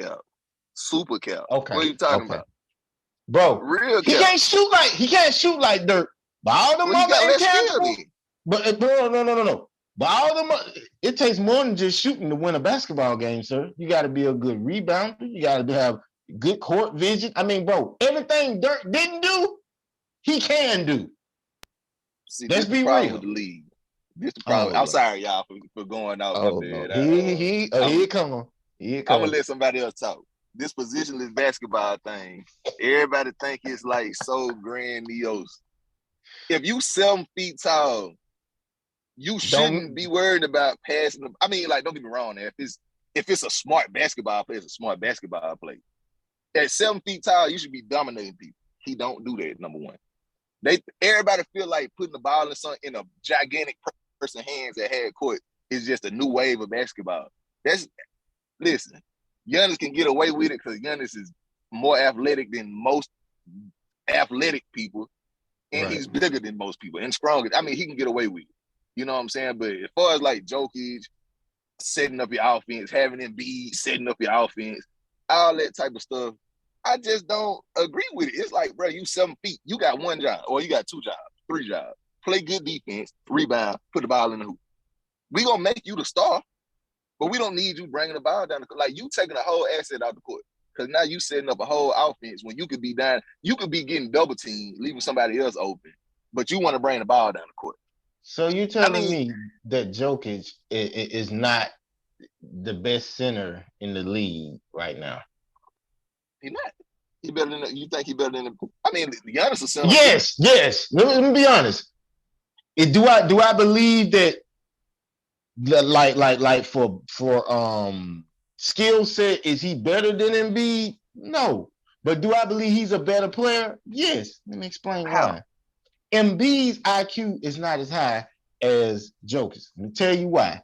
If his IQ was so goddamn high and he's more athletic than Jokic, right? Why is he not going down in the paint 80% of the time? Why is he going out there to the perimeter like he's the second coming of James Harden? At least Jokic know. I mean, yeah, you can say that, but my thing of it is he do go through spurts where he's a shot jacker. Name a time when Nikola Jokic is a shot jacker. No, he knows when his bread is butter. That might be the case. See, that's the thing. He's not aggressive because he's too busy trying to get other people involved, do other things. That's why I said with Dirk, besides shooting, what did Dirk do better than Nikola Jokic? Don't worry, I'll wait. Dirk was a solid player all the way around. I mean, he had a slow game. Dirk was solid. I don't think people solid really at what? Shooting. I mean, neither one of them going to park car now, so I mean, hell. That's true, but hold on. Who at least will put more effort in defense? Come on now. Come on now. Come on now. 50. I don't think either one of them going to do nothing defensively. Hell no. So Jokic ain't a better passer than Dirk? Of course. But you 7'2". Rebounding. I mean, what you need to be passing the ball for? But that's my hold on. But that's my thing though. We never said nothing to Will Chamberlain when he was doing it. He was passing the ball. They were playing 4-on-1. What you mean? I mean, if it's 4 people on me, of course I'm gonna pass out of that. Like, no. He was with the Lakers when he did that. It wasn't just 4-on-1. But what I'm saying is, Will Chamberlain was so big and so dominant over everybody. They had to commit at least 3 people to him. So it's 3 people open. You know what I'm saying? So you telling me Jokic don't play his position? Like, bro, in my opinion, he's dominant in different ways. To me, we knew what Dirk was. And the only reason I keep bringing up Dirk because it's like, people say, well, man, he need to do this or he need to do that. Bro, you have the privilege of having somebody that can bang down low, but also have finesse outside. That's rare. Embiid can do it. Why he don't? Jokic can go down low when he want to, bro. No, he can go, but he's not doing it. He run the offense. Bro, I don't know, bro. I mean, he's a pick and pop player, though. You telling him to do something that's damn near foreign in the league nowadays. Who really going down low and bang? That's what I'm saying. I mean, I don't know. I am old school in a way when it comes to certain things. I just feel like, I feel like a lot of,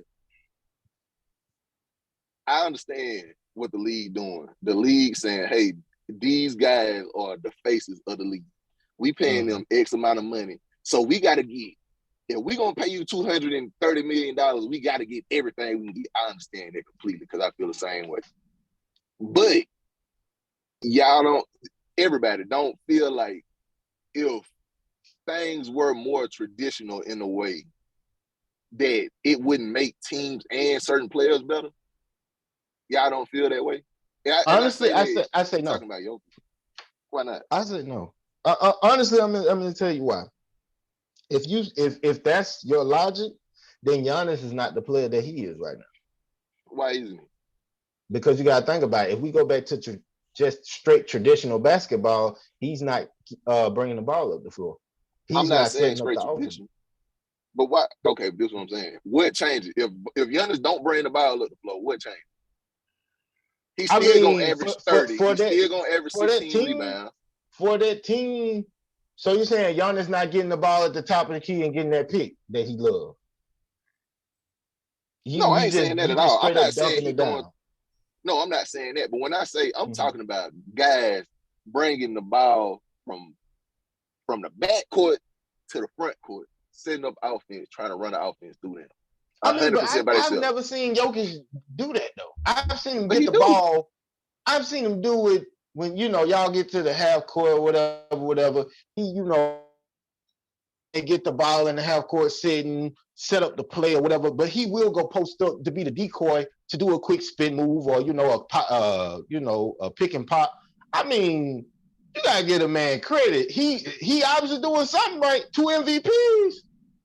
I said he's been doing it more the last 2 years without Murray out there, and when Morrison not on the court, that's when he's been carrying it up and bringing it up and bringing it up more so in those instances. So, but I feel like when Murray out there, he's not bringing it up as much, and he don't really need the ball in his hand. He's not a ball dominant person.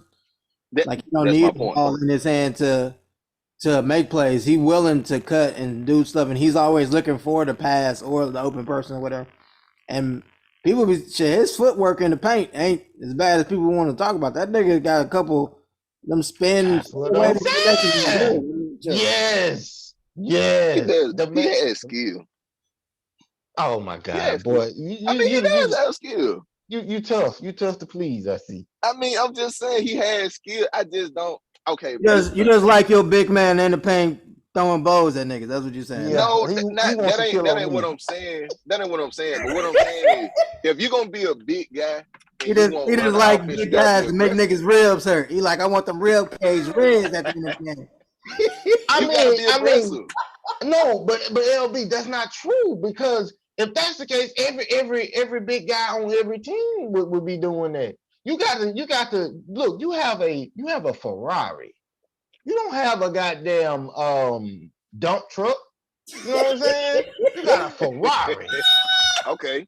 Speaking of Ferrari, you better clean that motherfucker up real nice, have it shining real good, and you better drive the hell out of that motherfucker. Because with that dump truck, let me tell you something. It's a lot of shit you put on the back of that dump truck, right? A lot of shit you putting back there. You putting all this trash, just crazy filth back there. Sometimes you don't want to get dirty. You want to stay clean and you want to finesse the game. It's okay to have. Nobody said nothing about Dirk not having no goddamn. I ain't gonna say he ain't have a dog in him, but nobody said nothing about him not going down low banging like that. I mean, he the reason all the time. No, he was in the post, but was he really banging? He would bump, and do that one leg goddamn fadeaway. That's finesse. That's butter. That's what I do though. But nobody complained about it. Yeah, them first couple of years, he wasn't in the paint. He was That's what I'm saying. He was at the top of the key talking about, hey, I'm wide open. That's it. Nobody complained about Dirk at all. He was out there doing his thing. And then we talking about an era where it wasn't no positionless basketball. He had to go down there with a Tim Duncan, Kevin Garnett. You know what I'm saying? Amari Stoudemire.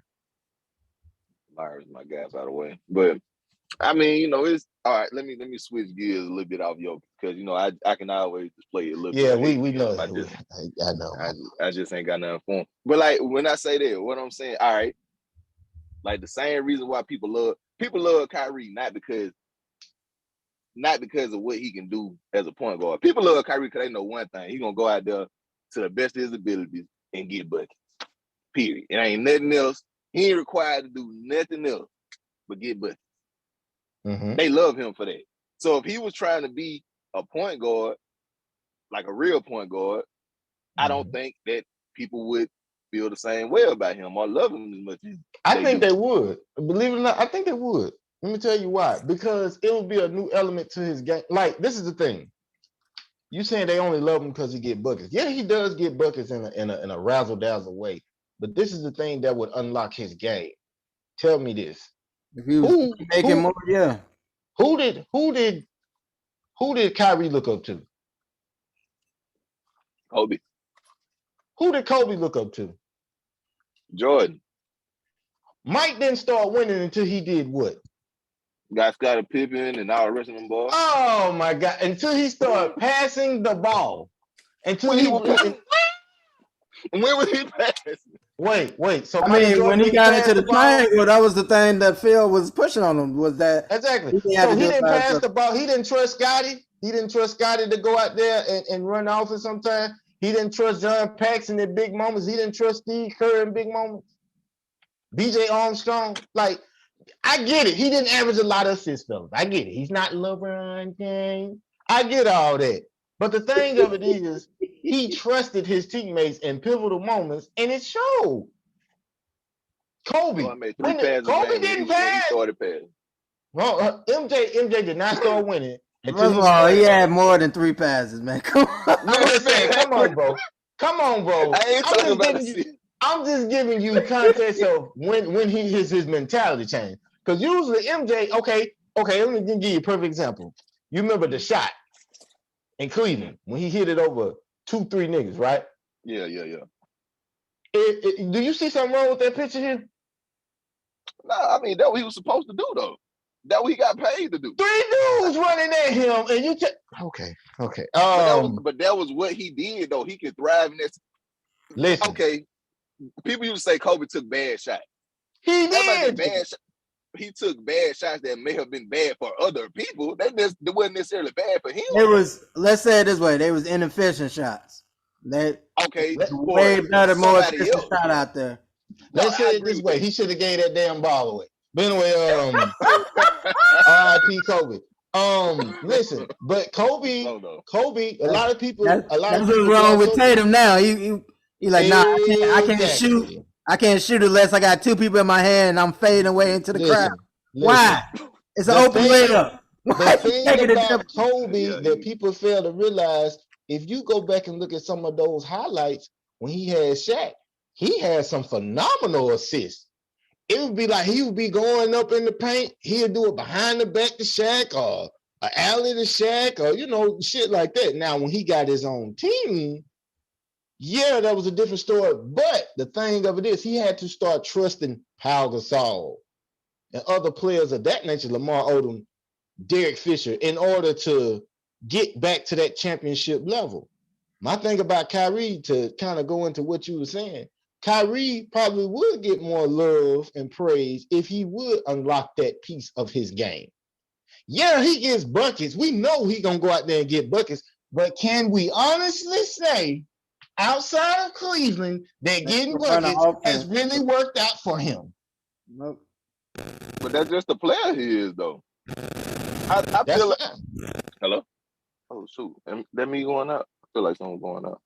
Yeah. No, you good. Go ahead. Oh, okay. But, I mean, I feel like that players are who they are. You know what I'm saying? Like you said, it ain't worked out for him, but maybe he just ain't the guy that people thought he was. Is that a possibility? Who did they think he was? That's what I'm trying to figure out. A person that could lead somebody to a championship. No. A lot of people felt like that about Kyrie coming out. He thought he was that. I never thought Kyrie was that. He thought he was that. I never thought that. I think he's an intricate piece, but no.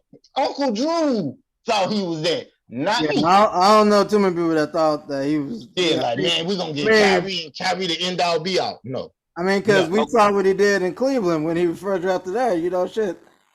They saying that about him now, going to L.A. They saying if Kyrie go to L.A. now, that instantly a championship team. So man, let me tell you something. Let me tell you something. And I promise you this, I ain't lying. Not gonna lead the championship team. They saying that he can be a piece that'll help them get to championship level. Yeah. I promise y'all this. Y'all may think I'm crazy for saying this, but hear me out.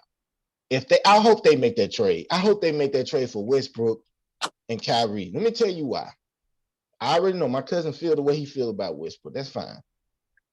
I just want KD to stay in Brooklyn. I want him and Westbrook to actually mend their fences and KD stay. Because I promise you, if you put Kyrie on that team with LeBron and AD, they're gonna do some great things. Hell, they might even come out of the West. But I guarantee you, so. I don't know. Like I said, they might. I feel like so. Westbrook will thrive more back with KD than Kyrie would back with LeBron and AD. See, that's the thing. Kyrie think he coming into the situation to be the second option. No, sir. No, sir. No, sir. LeBron is not going to let you be no second option. This is my thing. You trading one scapegoat for another scapegoat. So I agree with that. I do agree with that. When something don't go right with this, it's Kyrie Irving's fault. I would love to be Anthony Davis. I swear I would. I can get hurt. I can get a hangnail. I can be out half the season, and I never get the finger blamed at me. Never get it pointed at me. That's all they're going to do. If it goes bad, they're going to blame Kyrie. If Westbrook go over there and then he have a phenomenal season with KD, and then they manage to somehow get out of the East, it's going to look real shitty in LA. I think something that a lot of people overlooking, pardon my French, Von the Villain, LeBron 37, 38 years old. I mean, true enough, he's still playing at a really, really high level, but he's still. But what I'm saying is he's still 37, 38 years old. Anthony Davis still gonna be injury prone. He's never gonna not be injury prone. Right. It's just not gonna happen. And they still ain't got no roster pieces to fill up all the old dudes that they still got or let go, whichever one they decided to do with them. I don't even know. I ain't even kept up with their whole team legacy. I got so burnt out on the Lakers, but I mean, you still got a whole lot of problems. Swapping out Westbrook wasn't a problem. Swapping out him for Kyrie, I don't think it's going to be a lot of difference. And on the other end, Westbrook and KD couldn't win. They don't really play together. I mean, they don't really play well together. Not well enough to win a championship. They can win some games, but I mean, KD can win games with anybody. And Russell can win games with anybody. I'm going to be honest though, but they did go to the finals together. Yeah. And if you that's true. But they went against a hell of a team. He's also full quarter point guard too. But hold on. This is my thing. This is just my thing. If Westbrook can humble himself and understand, this go around, I'm gonna let KD do his thing. I'm just gonna cruise the ship. We get to the fourth quarter. KD, do you work your magic? I fill in the blanks wherever. We still got the pieces, the necessary pieces around us to get it done. This is why I think this is what people fail to realize about that Westbrook and KD tandem. Every year they damn near was in the Western Conference Final. Every year. From the moment they beat Kobe and them, they was in that Western Conference Final every year. Now, I'm not saying they're the same players that they once were, but what I'm saying is this. In the East right now, with Giannis and all this and all that, it's tough and whatever. But I feel like that tandem right there, maybe mixed in with a surprise piece here and there, they could go places. I still could see them getting it done, low-key. I don't see it. The Lakers, I know this is going to sound crazy, but hear me out. And I know this might ruffle a certain feathers on here, but I'm going to say it, goddammit. They might need to think about trading Big Bird. Who's Big Bird? Anthony Davis. Charlie, man, Big Bird. They might need to trade him. They might need to trade AD. I mean, because is he going to be available? He was available in the bubble. After that, damn. And I mean, you can still get something quite tempting for AD. Absolutely. I don't know, man. I mean, I wouldn't trade him, even though he is injury prone. You just got to know what you got. I mean, you just gotta hope and pray that his injuries come at a time that ain't important. You know what I'm saying? Like, That's asking a I lot. wouldn't let him go. Yeah, it is. It is. But I mean, I wouldn't let him go. I wouldn't trade him. I just don't like with the whole KD rumor sparking. Well, Kyrie rumor was the first trade rumors. I just don't like that the first thing they say is, oh, let's put Kyrie back with LeBron. Let's put Russell back with KD. Obviously, it didn't work with Russell and KD. And with LeBron and Kyrie, it was LeBron. You could put any semi-decent player with LeBron at that point in time, and they was gone. I ain't gonna say semi-decent. You could put any star with LeBron. Star. Yeah. Yeah. And he was probably gonna win. I mean, it literally took I don't know about the that. two best shooters in the world. I don't know three about of the that. best. What you mean? Who else he ever had besides? I mean, he went with Miami. Listen. He won in Miami. I understand he won everywhere he went, but let's bring context to that Cleveland ring. Okay. They was down 3-1. Why was they in that position to begin with? Don't you say it. I hope he even say what I think he's gonna say. I want to hear you. No. I'm just saying, like, I'm not taking nothing away from Kyrie or LeBron. They won it. They got it done. But I'm just saying, them being down 3-1 to that team even before KD got down. And remember, the whole hoopla was LeBron would have got his first ring in Cleveland if Kyrie and Kevin Love would have never got hurt, right? So when you finally run it back, and then going against the same team, you down 3-1. Hey, fellas. It took a lot of hocus pocus to get that done. I ain't taking nothing away from him. I'm just saying that was hey, how they say butterfly in the sky, nigga. That was a reading rainbow that fell upon Cleveland to get that ring.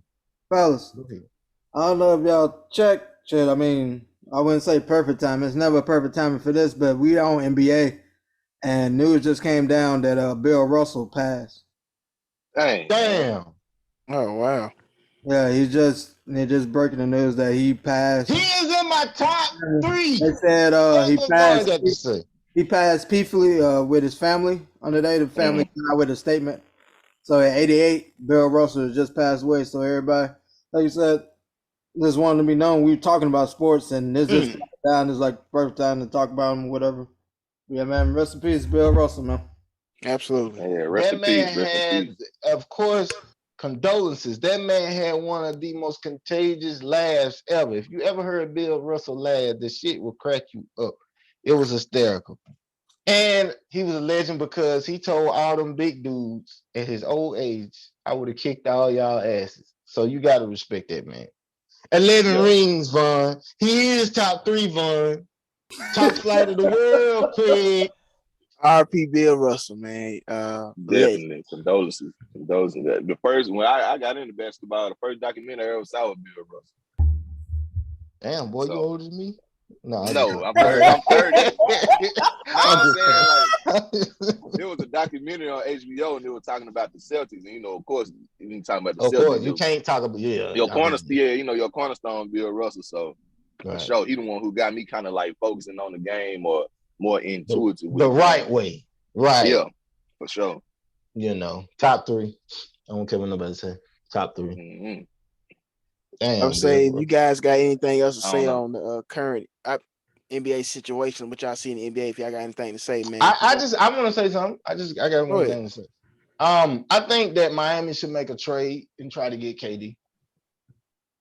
I mean, they trying. They ain't liking our package, bro. They might not like our package, but goddamn, I feel like we bringing more realisticness to the trade. I mean, because if we were to give up a Bam, a Tyler, a Duncan, and maybe a first round pick, I mean, I think that should be feasible.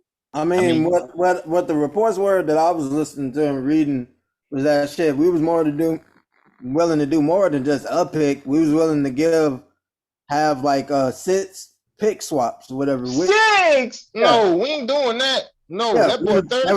They was talking about almost No. up to this pick swaps that we were willing to go as high as.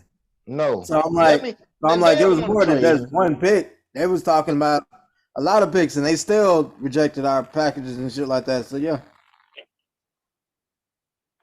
Honestly, I feel like we need to trade Kyle Lowry, go get Westbrook, trade, get KD, and I mean keep Jimmy. You got Jimmy, Westbrook, and KD. I mean, you ask me, that's a hell of 5 big three. We got, some defense, and we got a sniper on our team. What more do you want? But I'm gonna leave that alone. I just, it's good to be in here with Mr. Murray and hearing his takes on why he hate a 2-time MVP. But go ahead. I do want. Well, I don't hate him. I just don't see him as everybody else do. But let me ask y'all a quick question. I'm sorry, Bun, for holding up the segment or whatever. But why y'all think nobody made that trade for KD yet? Honestly, like I wouldn't say nobody made it. I feel like Brooklyn haven't accepted any of the trades that people are offering and stuff like that. Because it's multiple packages getting leaked out now.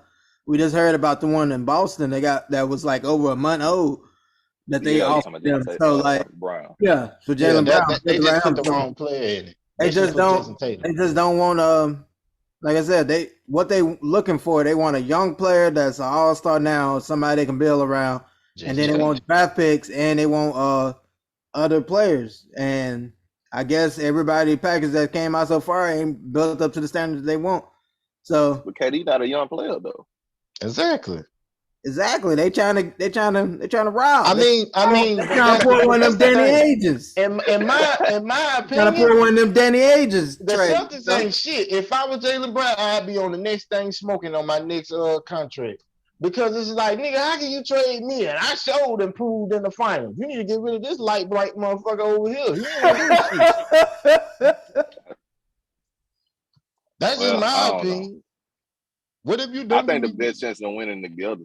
I think the best chance of the Celtics is for them two to stay together. But because them boys, they both hard, but I don't know. But like you said, I feel more that KD is not the people offer shit. There's a bunch of offers for him. It's just what they're gonna sell. It's looking more and more to me like they're gonna play this last year together. They're gonna play this year together with the team they got, and then after that, shit'll fall apart because I know Kyrie for sure. This is his last year on this contract, so that'll be the first domino that fall next season, I assume. Or if they come out and not be one of the top teams in the East, they might break them up by the All-Star break. But right now, it's looking like everything at a standstill. That'll work. Yeah, that's it. well, we done got the NBA out of our system, and we just gotta wait and see. Oh, and I just want to throw this out here. Charles Barkley, please do not leave inside the NBA to go to no goddamn golf. I don't want to hear your voice on no golfing channel. All I want to do is be. But if they paying my man almost 40 or so a year, 13 tournaments. Do that. I'm going to. Exactly. You ain't going. Man. He got to do a full NBA season, and all we hear him talk about how he hate today's NBA and how they look. He got to go through 80 games of that and get paid less when he can go over here to 13 tournaments. Man, listen. Be good. Man, listen. Both of y'all terrible. I just would like to get y'all know that. Both of y'all are terrible. My boy Charles belong inside the NBA. Bro. I agree with you, Bob. I agree too. If they don't want to the pay show my ain't man gonna be the same. Man, they gonna pay him, man. They better. Come on now, man. Come on. Man, that show done got me through some rough days, rough nights. They can't just have Shaq ass on there. He gonna go out. We need somebody to talk to him. And don't put I don't know why they think Draymond Green is a great addition to that. Hey, I'm gonna say this and then I swear we're gonna move on. You know who would be a great addition to that panel? Patrick motherfucking Beverly. That nigga is petty just like Marley. I swear to God, put him on. Put him on there. Put Pat Bev on there. That's the only way I'm still watching this shit. Other than that, man, let's go, man. Let's go. Marley, I think it's time, man. I think it's time. Yes, sir. When my heart has been broken and I'm climbing the walls, I need a man who will make house calls. I need a love doctor.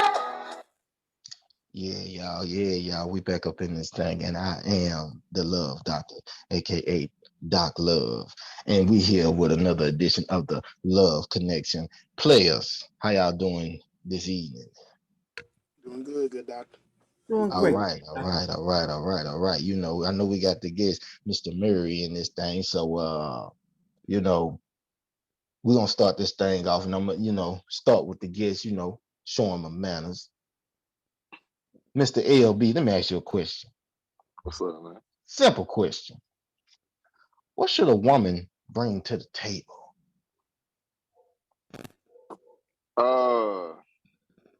As far, I mean, hold on, let's be specific. Like, as far as like in a relationship or just I mean, it can be in a relationship, it can be in an entangleship, it can be in some kind of ship, a ship that's sinking. Let her know. I feel like a woman should bring. She should definitely bring peace to anything. You know what I'm saying? She's walking into. I don't care what kind of ship you in. If it ain't peaceful, if it ain't making that man feel comfortable, both people actually, you know what I'm saying, then it probably ain't gonna work out too well. I think it should be peace. I think she should bring understanding, as far as understanding what somebody got to do. Like, if a man out working and he can't get to you when you want him to get to you, then you got to just accept that someday, just like we would have to do. I think a woman should bring her own financial stability. So I think that's big. Yeah. I think she should bring. I don't know, man. It's a lot. I mean, I think a woman, anything that you're gonna ask for, you ought to be able to bring it at the same time, basically. You know what I mean? And but I feel like at the same time, you have to. I don't know, man. I don't know, man. Just whatever man bring. I don't. There's a lot. I can go on about this for days. Okay. Well, Vaughn, Marley. Kind of LB said, man, just peace. I mean, me personally, given my situation, financial stability, yeah, motherfuckers march, fight for the right for you to work and this and that. I don't want kids. I'm not knocking nobody has them. That's my preference. So you can't use that take care of the home shit on me. When you take care of the home, motherfucker, you taking care of your goddamn self. Oh shit! Ladies and gentlemen, the bumble is really in his system. I mean, for real, if we don't have kids, I feel him. You're 100% right.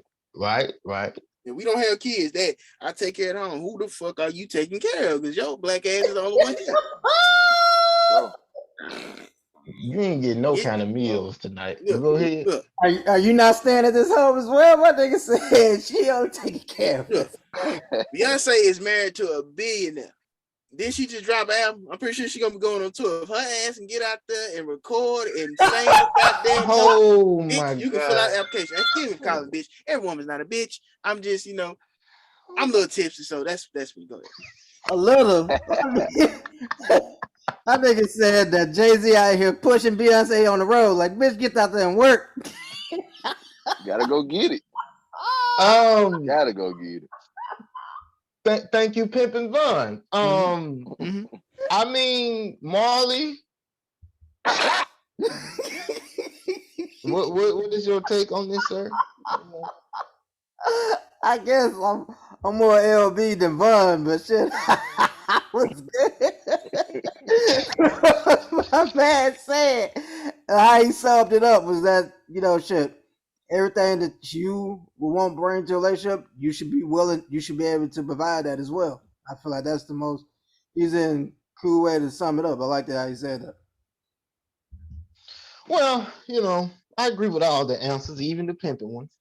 I mean, you gotta, you gotta have a certain standard set because women feel like what I respect about LB's approach is he said it in a way of financial stability. He didn't say, baby, you need to have 6 figures and counting in order for me to fuck with you. Now that would have been one answer right there. Yes, it would have. Yes, it would have. Shout out to Juan, to Don. Because I'm like, yo, why is it like so everybody out here got to be a 6-figure nigga for these $4 bitches? Excuse my French. But sometimes I feel like these are the type of women that ask for this. Now, to the women that do make 6 figures and they are doing their own thing and they are kind of used to that lifestyle, that's kind of understandable. She bringing it to the table, so she only asking of you of something that she brings herself. But when you average motherfucker and you sit here talking about, oh, I want a man to go above and beyond for me, bitch, what is you gonna do for me? And please don't tell me that little poom poom down there is a gift, because I promise you, it's somebody out there that probably make way more than you, and they got some banging cat. So that ain't that ain't nothing special. So it's just funny to hear guys answer this, and we say it in a respectful manner, in a way to where we like, look, I'm not telling you that you need to be, a millionaire and you got to have this certain look or whatever. But on a standard level, you do need to be able to, you don't necessarily got to be identical to me, but it need to be in a similar ballpark. So yeah, I agree with that 100%. Good answers. Good answers. Vaughn, put the drink down. Nope. Let me see. Which one I want to use? Okay, let me ask you this question. I think we asked this before, but I'm gonna bring it back. Let me see if we got some different takes.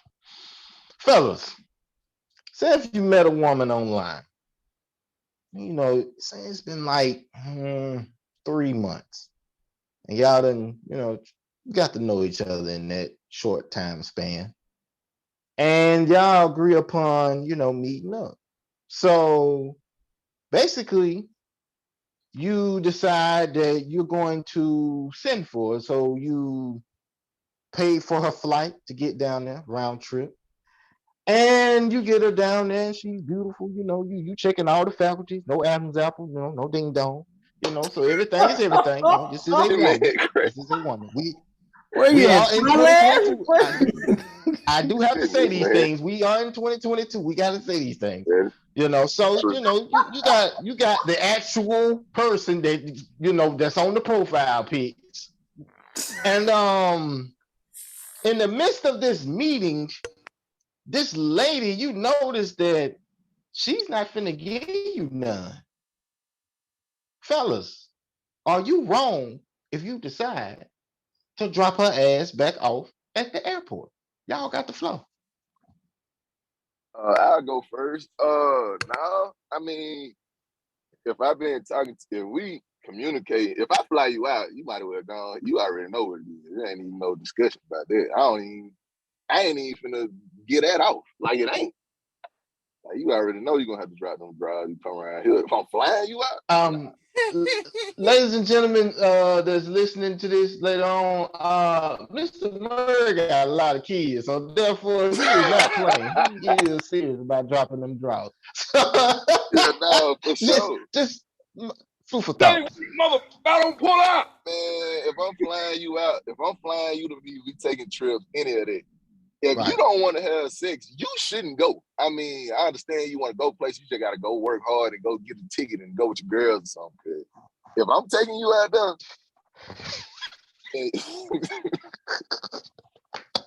let me be quiet, man. I'm just being real. Look, but I said a lot of people be feeling the same way. I mean, I ain't saying like you obligated. Of course, you ain't never obligated, but Right. I'm gonna make it abundantly clear. Like, hey, look, man. You gonna say it like that? Hey, skinny man. Look, man. You trying to go over here, you already know what's going on. But I think that's understood. I don't think that I don't know. You gotta be a certain type of nigga to fly somebody out and not know what. I mean, you know, something could happen. She could get there and not like you. Stuff like that can happen. Right. But I mean, nah, we agreeing to go do this, or you coming out here? Nah, you already know what. Hey, matter of fact, that's why you coming. I mean, we gonna enjoy the No, that's why you want her to come. She said, like you said, she was going for a good My time. God. Oh my God. For real, man. But shit, Go ahead. Go my man ahead. said, I just listened to this, like this shit crazy. You brought this up, man. I just on my timeline, fucking it's about communication, bro. Like what y'all set the standards and the rules are when y'all talking about when y'all set this trip up. Mm-hmm. Oh shit, you should know that before she even get there. Like if she like this is a chill, you're just trying to link up. This y'all first time linking up and shit. And like if y'all started dating or talking online, y'all linking up. And I don't know, maybe not the first time, but shit. If y'all been talking for a while and shit like that, and you flying and y'all and this a regular occurrence, yeah. Shouldn't be over this ain't a vacation, like my man said. This ain't just a trip for you to come out here and see the world and shit. We ain't doing that. Like you said, that's what the homegirls for. But it's all about that communication. You should know that before you buy the tickets. Right. That should already be established. Mr. Murray letting it be known from the get-go. It's you going down. You can't have no confusion. Okay, hold on, y'all. I gotta get this answer. No, I wouldn't drop her ass back off at the airport though to answer your question. Shit. On the You first gotta go. thing smoke. And look, I ain't even gonna give her the number to the pin to the all around fight. No, she finna get her own ticket back. Fuck that. No. Nah, I ain't that cold. Nah, I ain't that cold. I'll get you back. Bloody. I ain't that cold. Vaughn, Mr. I Got Standards, would this affect anything in your program? Because I know you said, you know, you look at a woman less if y'all hang out the first time. Oh yeah, he said he look at less if they have sex the first night anyway. Right. So Vaughn, how you gonna handle? Yes. So Vaun, I said drop her off. I'm gonna get that bitch an Uber. I ain't dropping her off. She can get back to the airport. Yeah, she gotta get back her own way, man. I mean, if the all the T's were crossed and I's were dotted, and you came to this trip with the expectations to get some booty, and you come here and I still didn't get no booty, you got to go back. It's just simple to me. I mean, y'all talking about flying out. Man, I used to dabble on the site, POL. I done drove an hour somewhere, 30 minutes away, and got booty. So if I'm flying you out, you know I got to get the drops. GTD. Got to get the drops. I get an Uber. Like, I'll make sure she gets to the airport, say, but them little duckies and corn she say getting there, she better, fly Spirit or something. I got you. What does it tell you? I ain't got no way to get back home. I ain't bring nothing. You know better you do. But stay in the words of Udonis Haslam. The words of Udonis Haslam. He's gonna give her life tips. He said, you know, you just gonna pat on the head. So you just go to random cities and not bring no money? Nothing. Hold on. A cash app card, something. Oh shit. So Von the villain. So you've been talking to this girl for a little grip. So you gotta like something about her a little bit. I mean, even if she ain't, you know what I'm saying, just getting it up or whatever, like it's something about her that you gotta like. So I mean, why not? Like, look, man, you know, obviously we thought it were two different things, you know what I'm saying? So we can go our separate ways, you know what I'm saying? I got this ticket going back, whatever you get there, however you need to get there. Like, why not just let her hold it going back? No, because she still was a cool person before she. No, fuck that. No, because I saw a video and the girl started calling the nigga lame. She's like, "Wow, you lame. You gonna send me back because I ain't finna give you none." So I'm a lame. I'm a lame because you know you wouldn't bust it wide open for a nigga. No. The context of this question is this someone that like we just like each other and I'm flowing out. This somebody just like this somebody you've been getting to know for like online for 3 months. Oh, yeah. I mean, in that case, yeah, of course. I mean, yeah, no, those conversations and those vibes and energies there for that amount of time, yeah. If Right. it's just somebody like throughout a week or something, and we both have made that booty appointment, and I ain't get the booty. That booty appointment. Yeah, nah. If it's like that, then nah, it's And all the way out of and then when Vaughn says that booty, but I'm thinking he talking about literally because you know he eat ass, so I'm thinking he literally talking about that booty appointment. Like, I mean, that could Oh. be. Damn, I'm Trying to tipsy get as to fuck. That's some good ass you, sangria, boy. booty. Trying to get to you. and We're sorry, ladies and Deuce, gentlemen. you also stepping over the point. So, Vaughn, you gonna be mad at her all of a sudden that she ain't giving out on the first date now? Yeah. If that is Yeah. what's been said and that's what's been established, of course I'm going to be upset. Like, hey, you said I'm gonna get the booty. I ain't got the booty, so yeah, I'm being upset. But if it's just like it happens naturally and organic, I wouldn't be upset that way. Like maybe I misread some vibes. You know what I'm saying? I thought she wanted the dick and she didn't want the dick, so I can't be mad at her. No, she said she been listening Nah, to. you could be a little mad. You Want spend that money on want that you to ticket. go ahead Real and- niggas eat booty. We Man, do. let me tell you something, man. I am not responsible for this grown ass woman getting back home. It's not I my agree. job. I agree with that. I agree with When that. in context of 3 months, like you if you like her, like all right, you know, I'll make sure you get home safe. Like I said, Right. this is the wham bam thinking, ma'am. Like I said, I will order you an Uber, ma'am. Get you safe to the airport. Now, to the airport, what happens? I know I'm not leaving my city without some money. Yeah, that's a fact. That's a I mean, 100% come on. fact, though. You got a savings. You got something. You got an emergency But- stash, something. We in 2022, y'all. How many times y'all done seen women talk about GoFundMe's after they know they carry their ass somewhere they ain't had no business going and they can't get back the way they trying to go? That's a moral character issue right there. I mean, Mhm. 'cause you fly out somewhere, for real. You fly out somewhere and you ain't got no bread, then that's on you. I don't know what to tell you about that. That's a red flag right there. You know this. That's what I'm saying. This ain't nothing but just a little seasonal relationship. Cause shit, that's just irresponsible. What the? That's what I'm saying. Like, what kind of character? On fly here, you ain't got no way to get. You ain't got no money to get you. Shoot, back home. Not even a something cash app Oh, call. Lord. All right. Right. So pretty much we all in agreement that it was some dumb shit. Cause y'all, if y'all would have saw this comment section down below, y'all women was like, he lame, he wrong, she dodged a bullet, he's so stupid, he wouldn't pay her way back home. But cause it was a round trip ticket, but he didn't give her the pen. Like, Shawty, you gotta find your own way back home. He took her to the airport. Hell, he was at least kind enough to do that.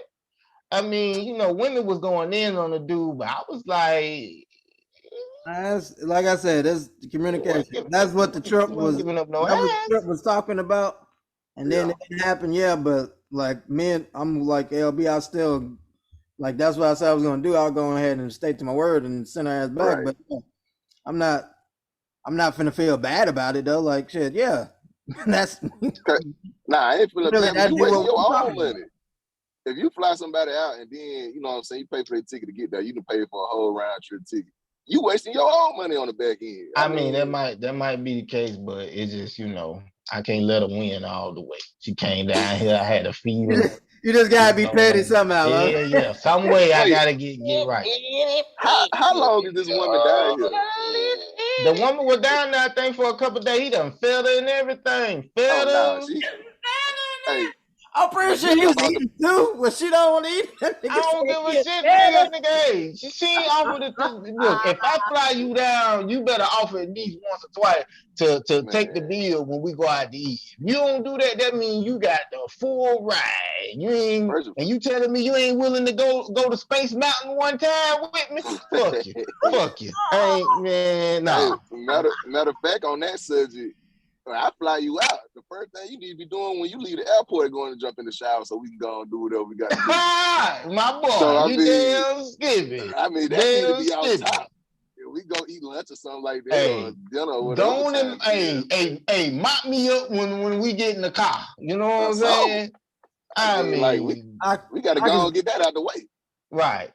Yeah, I can. The only thing I would say is this also, for the men that do that and that shit hurt your pockets. If you ain't really had the money for it, don't be out here doing it on a whim and a prayer. You might need Hell to be no. more considerate on who the hell you doing that for, or whatever. Goddamn right. If it's hurting your pockets, but if shit, you should, like I said, both parties should be prepared for where, like, shit. If you brought this person out and you got the money for it and shit like that, it ain't no problem. Shit, I already bought the ticket. Go back home. Whatever. It's no big world. But the people that trip over it, the niggas that like, shit, I saved up for this, and this bitch, you over here making this bitch into a prize. That's your fault, nigga. Yeah, that's your fault. You should have been That's using what I'm that shit for saying, the Marley. field. That's what I'm saying, Marley. Field. Shit, speaking from experience, hell, you been acting his ass. Hey, You know what I'm saying? I would never fly. I wouldn't fly shit out. What are you talking about? Man, hey, I got one more question. Niggas- Y'all ready? Here it is.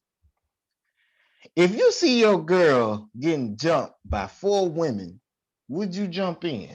Y'all got the flow. Oh, them bows. I'm throwing leg drop, rock bottoms, Ric Flair chop, I'm RKOing all the bitches. all of them. All of them. Nah, that's crazy. No, it depends where that, man. If we was in my hometown, I got a bunch of aunties and sisters that can handle that problem for me. Well, hold on, but you ain't got time for that. I mean, it's like foots in faces type ordeal. Like it is right there, going down. And I like I said, I ain't the comfortables with hitting bitches, but I just go grab my girl and we try to make them fast for the car. Listen, I'm not comfortable with hitting women, but I am comfortable with smacking bitches. It's a big difference. So therefore, I don't know what you talking about. I'm finna go call. Listen, I'm not finna go call Von's mama. That's my auntie. I'm not finna go call her when look. You got to know when to hold them and fold them. And I'm finna hold up. I'm finna beat their ass because they not finna be over here. I got to kiss this woman. I got to lay up this woman. I can't be sit up here, wiping her war wounds. And I'm like, damn, baby, they got out on you. Nah, nope. That's why I said I go grab her. Shit, I might take a couple hits during that time trying to get my girl, but shit, other than that, yeah, we finna go to the car. Hell nah, man. I'm finna DDT body. Every wrestling move I know finna be performed. But ain't nothing stopping me from grabbing my girl and going to the car. shit. Well, if you got you old Brittany Griner, old tall ass, she over there throwing a jab at your ass. They may start jumping on your ass, Molly. Exactly. They gonna start whooping your ass. You talking about oh nothing's going. So you talking about Brittany Griner type girls. Listen, no. I'm saying out of every woman pack, it's always that awkward one. She's either too tall, too big. Something gonna be with her that just ain't right. Right. Oh, you get your old Clarissa Shields like amateur boxing. She over there throwing them thunder cookies like a man at your head. You like, wait a minute. Man. Slap, it's going down. Mr. LB, how are you handling this situation, pimp? I think if I had, and that's a tough one, I ain't gonna lie, but I ain't gonna go in there just welling on them like they niggas, but I'd definitely go get them up off my girl and get my girl to safety. So that mean I might have to throw somebody body slam somebody or something in the process. So you telling me you finna take these bitches to Suplex City? You goddamn right. Goddamn right. I mean, we gonna get them off my girl. We getting them off my girl by any means necessary. That's a fact. But I mean, I ain't just gonna say I'm gonna go in that mud just throwing left. Now, what if they turn around at you and then 2 of them get to rushing you? 2 of them get to rushing you with hands. When it's up at that point, you gotta have some sense at some point around that, man. Molly gonna be like, no. I'm just here to get her. They go, hey. You goddamn right. You better. Hey. I'm sorry. We getting them off my baby though. We ain't having that. Right. You know what I'm saying? You got 4 women over there. Come on now. So we all in agreement that we're gonna handle that. I'm gonna except Marley. to get my Marley gonna have Mace. And I guess I think that's worse. Like Charleston White. Like Charleston White. He gonna Charleston White. In my good eye. All you fucking rappers.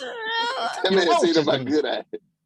Oh shit. Oh shit. Shout out to Charleston one. Oh No, man. man. Oh man. I had to ask. I was just sitting there, I was looking at my girl. I was like, wait a minute. Even though I know my girl, nice, you never just know. Folks could be on some humbucker shit. Say, well, somebody was trying to jump my girl.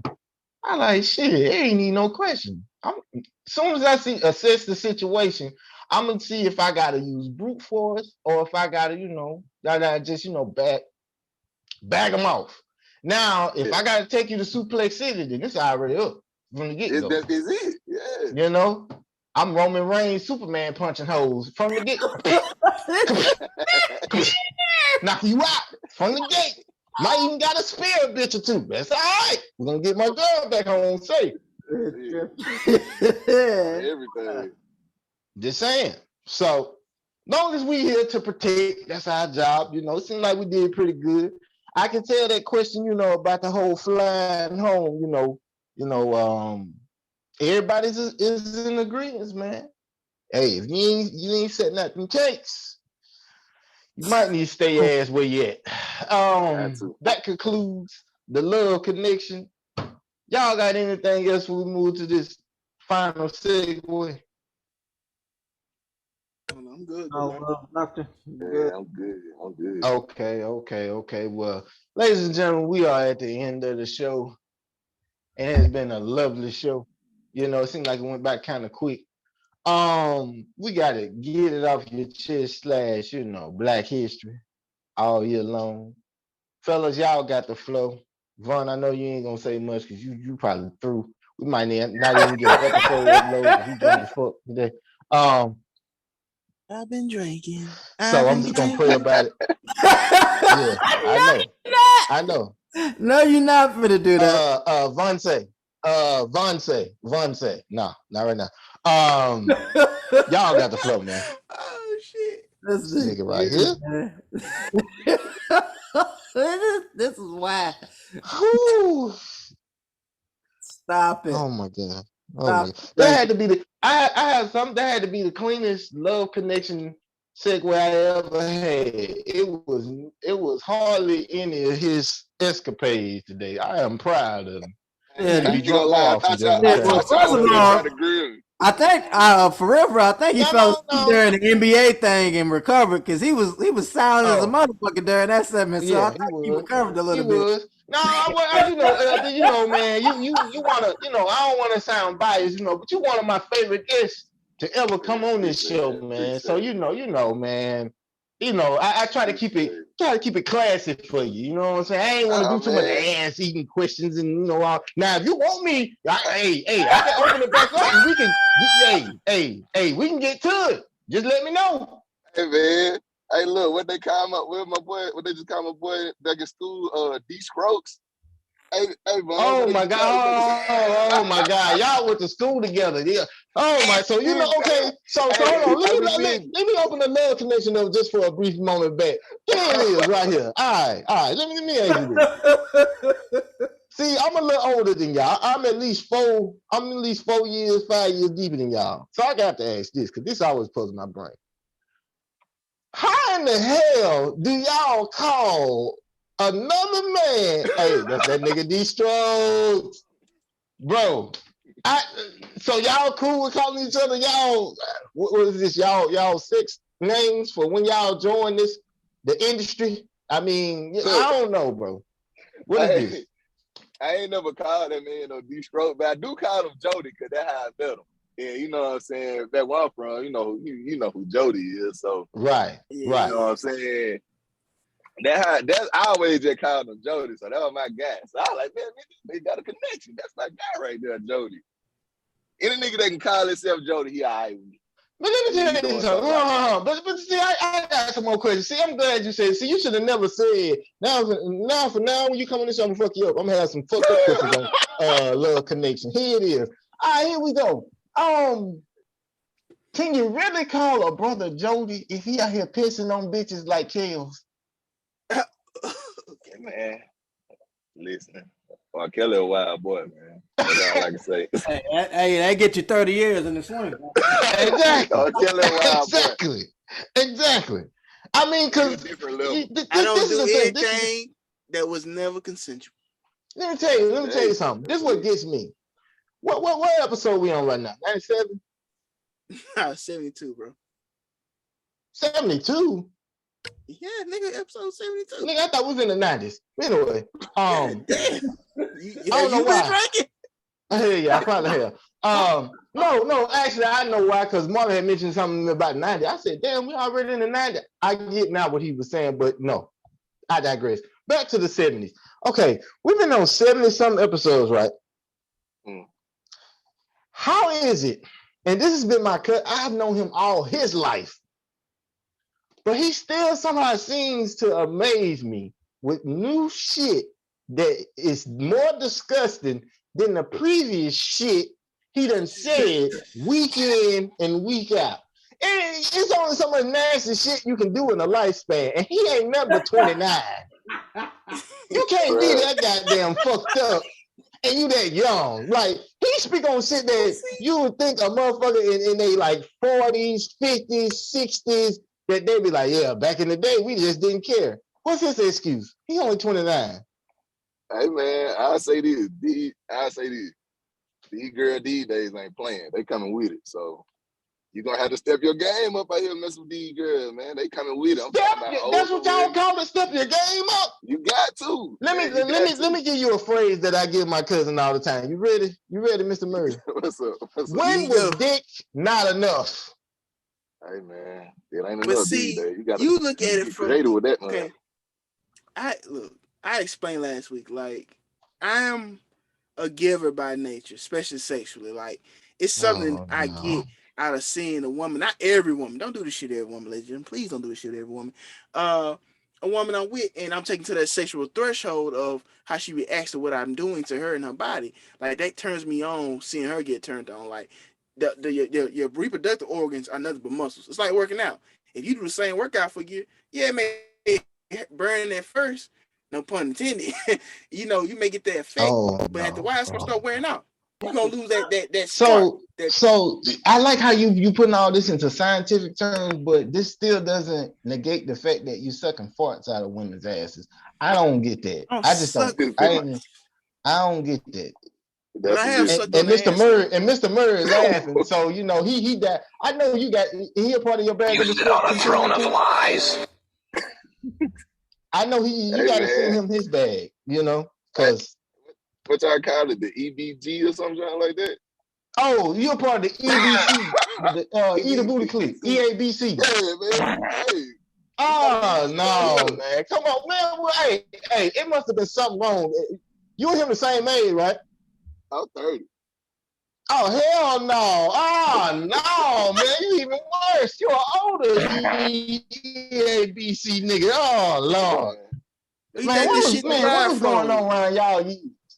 What is y'all in the media? These women these days gonna take you down through there. So you gotta be coming with it. You gotta be willing to go too. It sounds like y'all taking them down through there.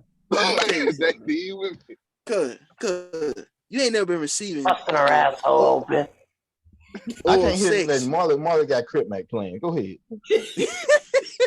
You ain't never been receiving oral sex, and like depending on how the female position her bottom is just like displayed toward your face, and her, you see all that God created in front of you, and they'll be like, damn, she turned me on so bad. I just want to, taste it. Cause how many times we gonna have this discussion? I'm gonna tell you. I'm just saying, like, you ain't. I'm gonna say it in a different language. And next time, no, it has never been my curiosity, bro, to go down there, bro. And wonder what the atrocity is like. Nah, but y'all offered him money last episode, and he still said no. He said, "Old girl will fulfill all." I don't believe last week he say that. You bullshit. Vaughn. How long have you known me? Vaughn, how long have you known me? How long have you known me, Vaughn? All my life. Mm. If I wouldn't even wipe your ass as you was a kid, and I cussed you out, and we were kids, Think about that. Just think about how I am.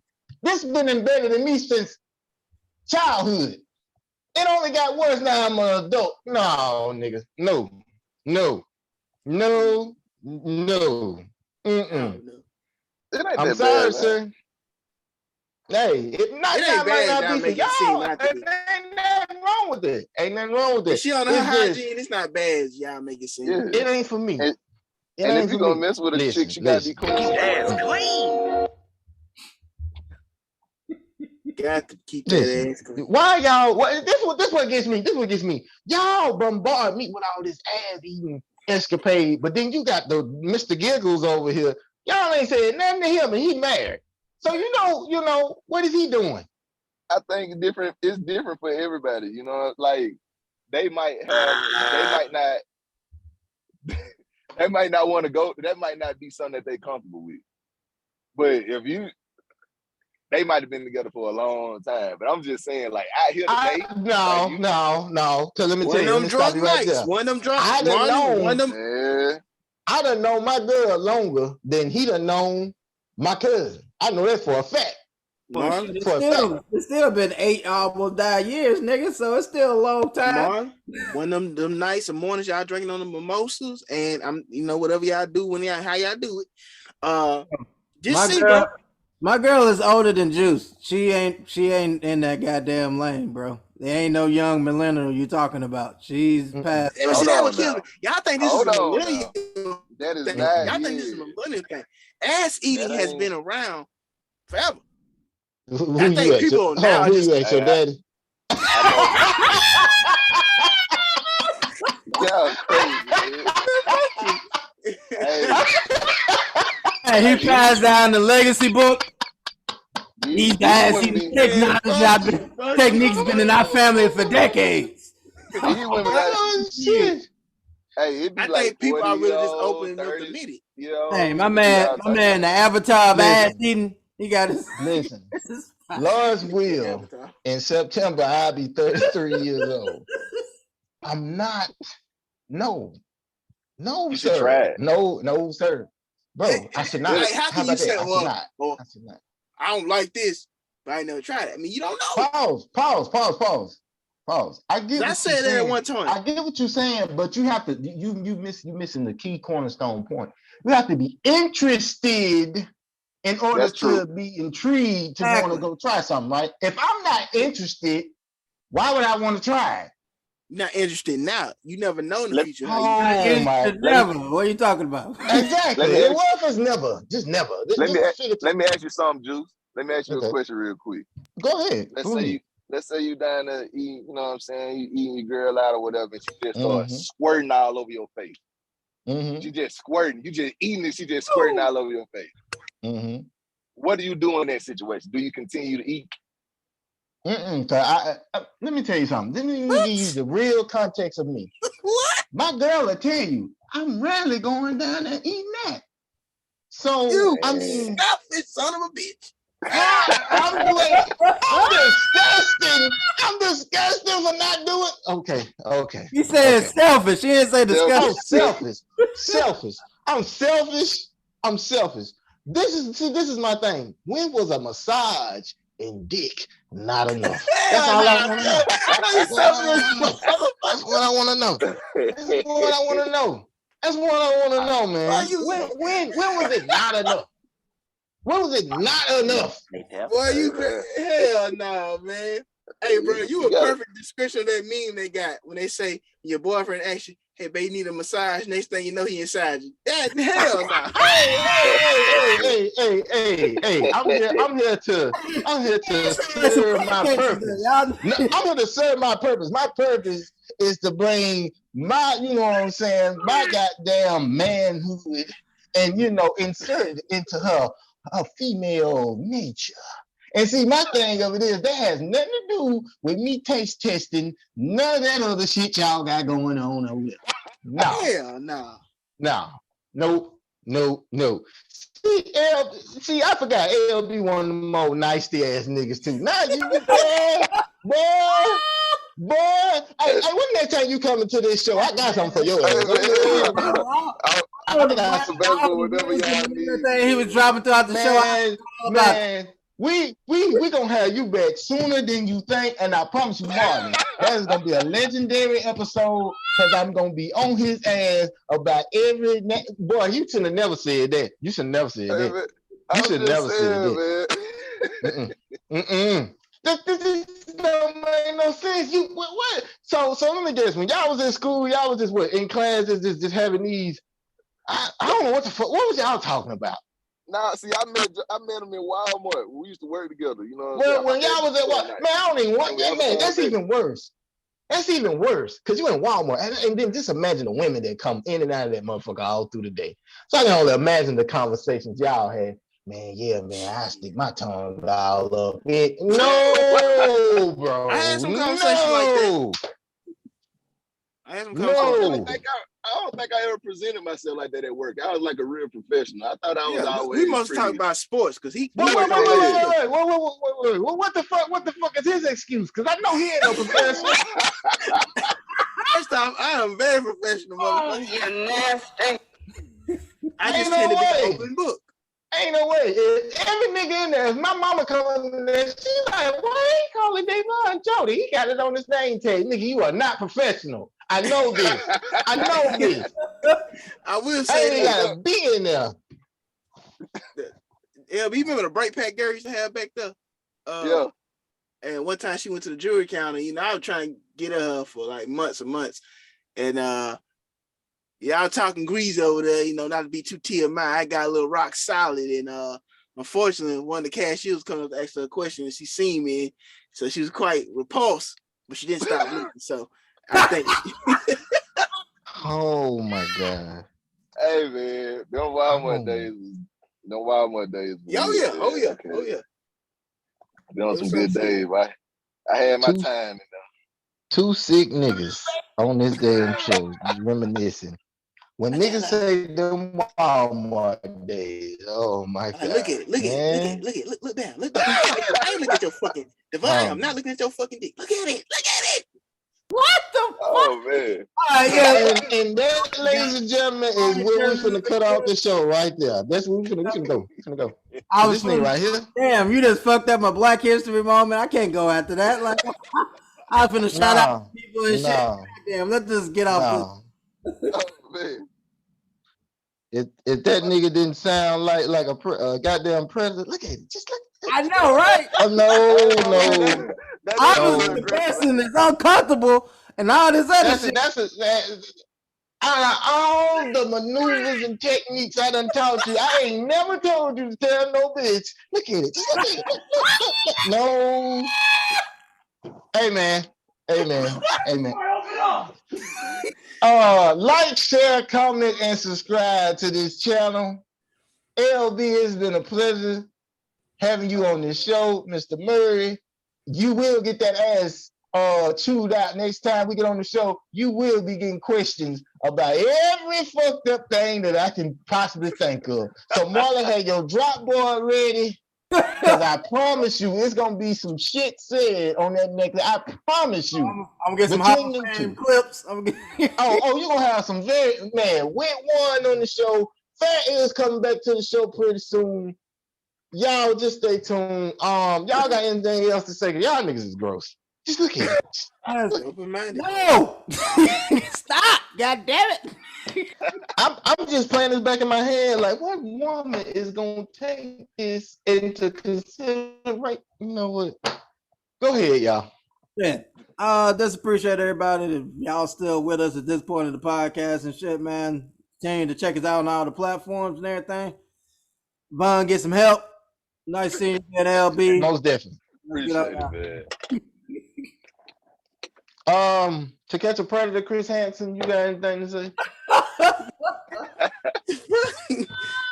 And booty. Just like Marlon's saying, man, make sure you like, subscribe, to our multiple platforms that we on, man. Continue to show us the love. LB, as always, man, appreciate you taking time out your day.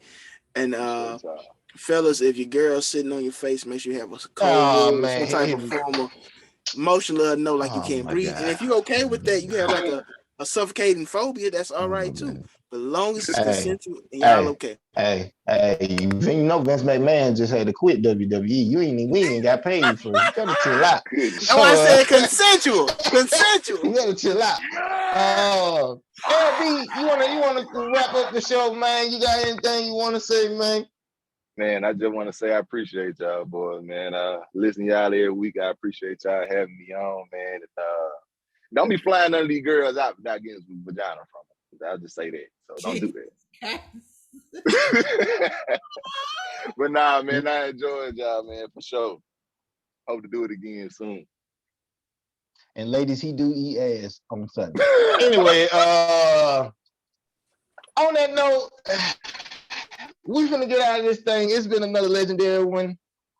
If you're new to this, you might not be true to this. If you've been a loyal supporter from day one, then you already know that the fun has just begun. And I leave you with this.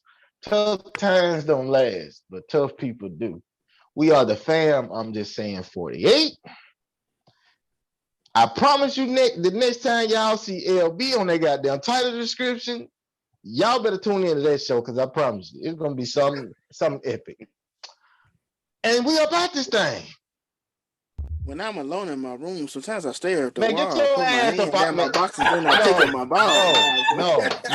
No. Please.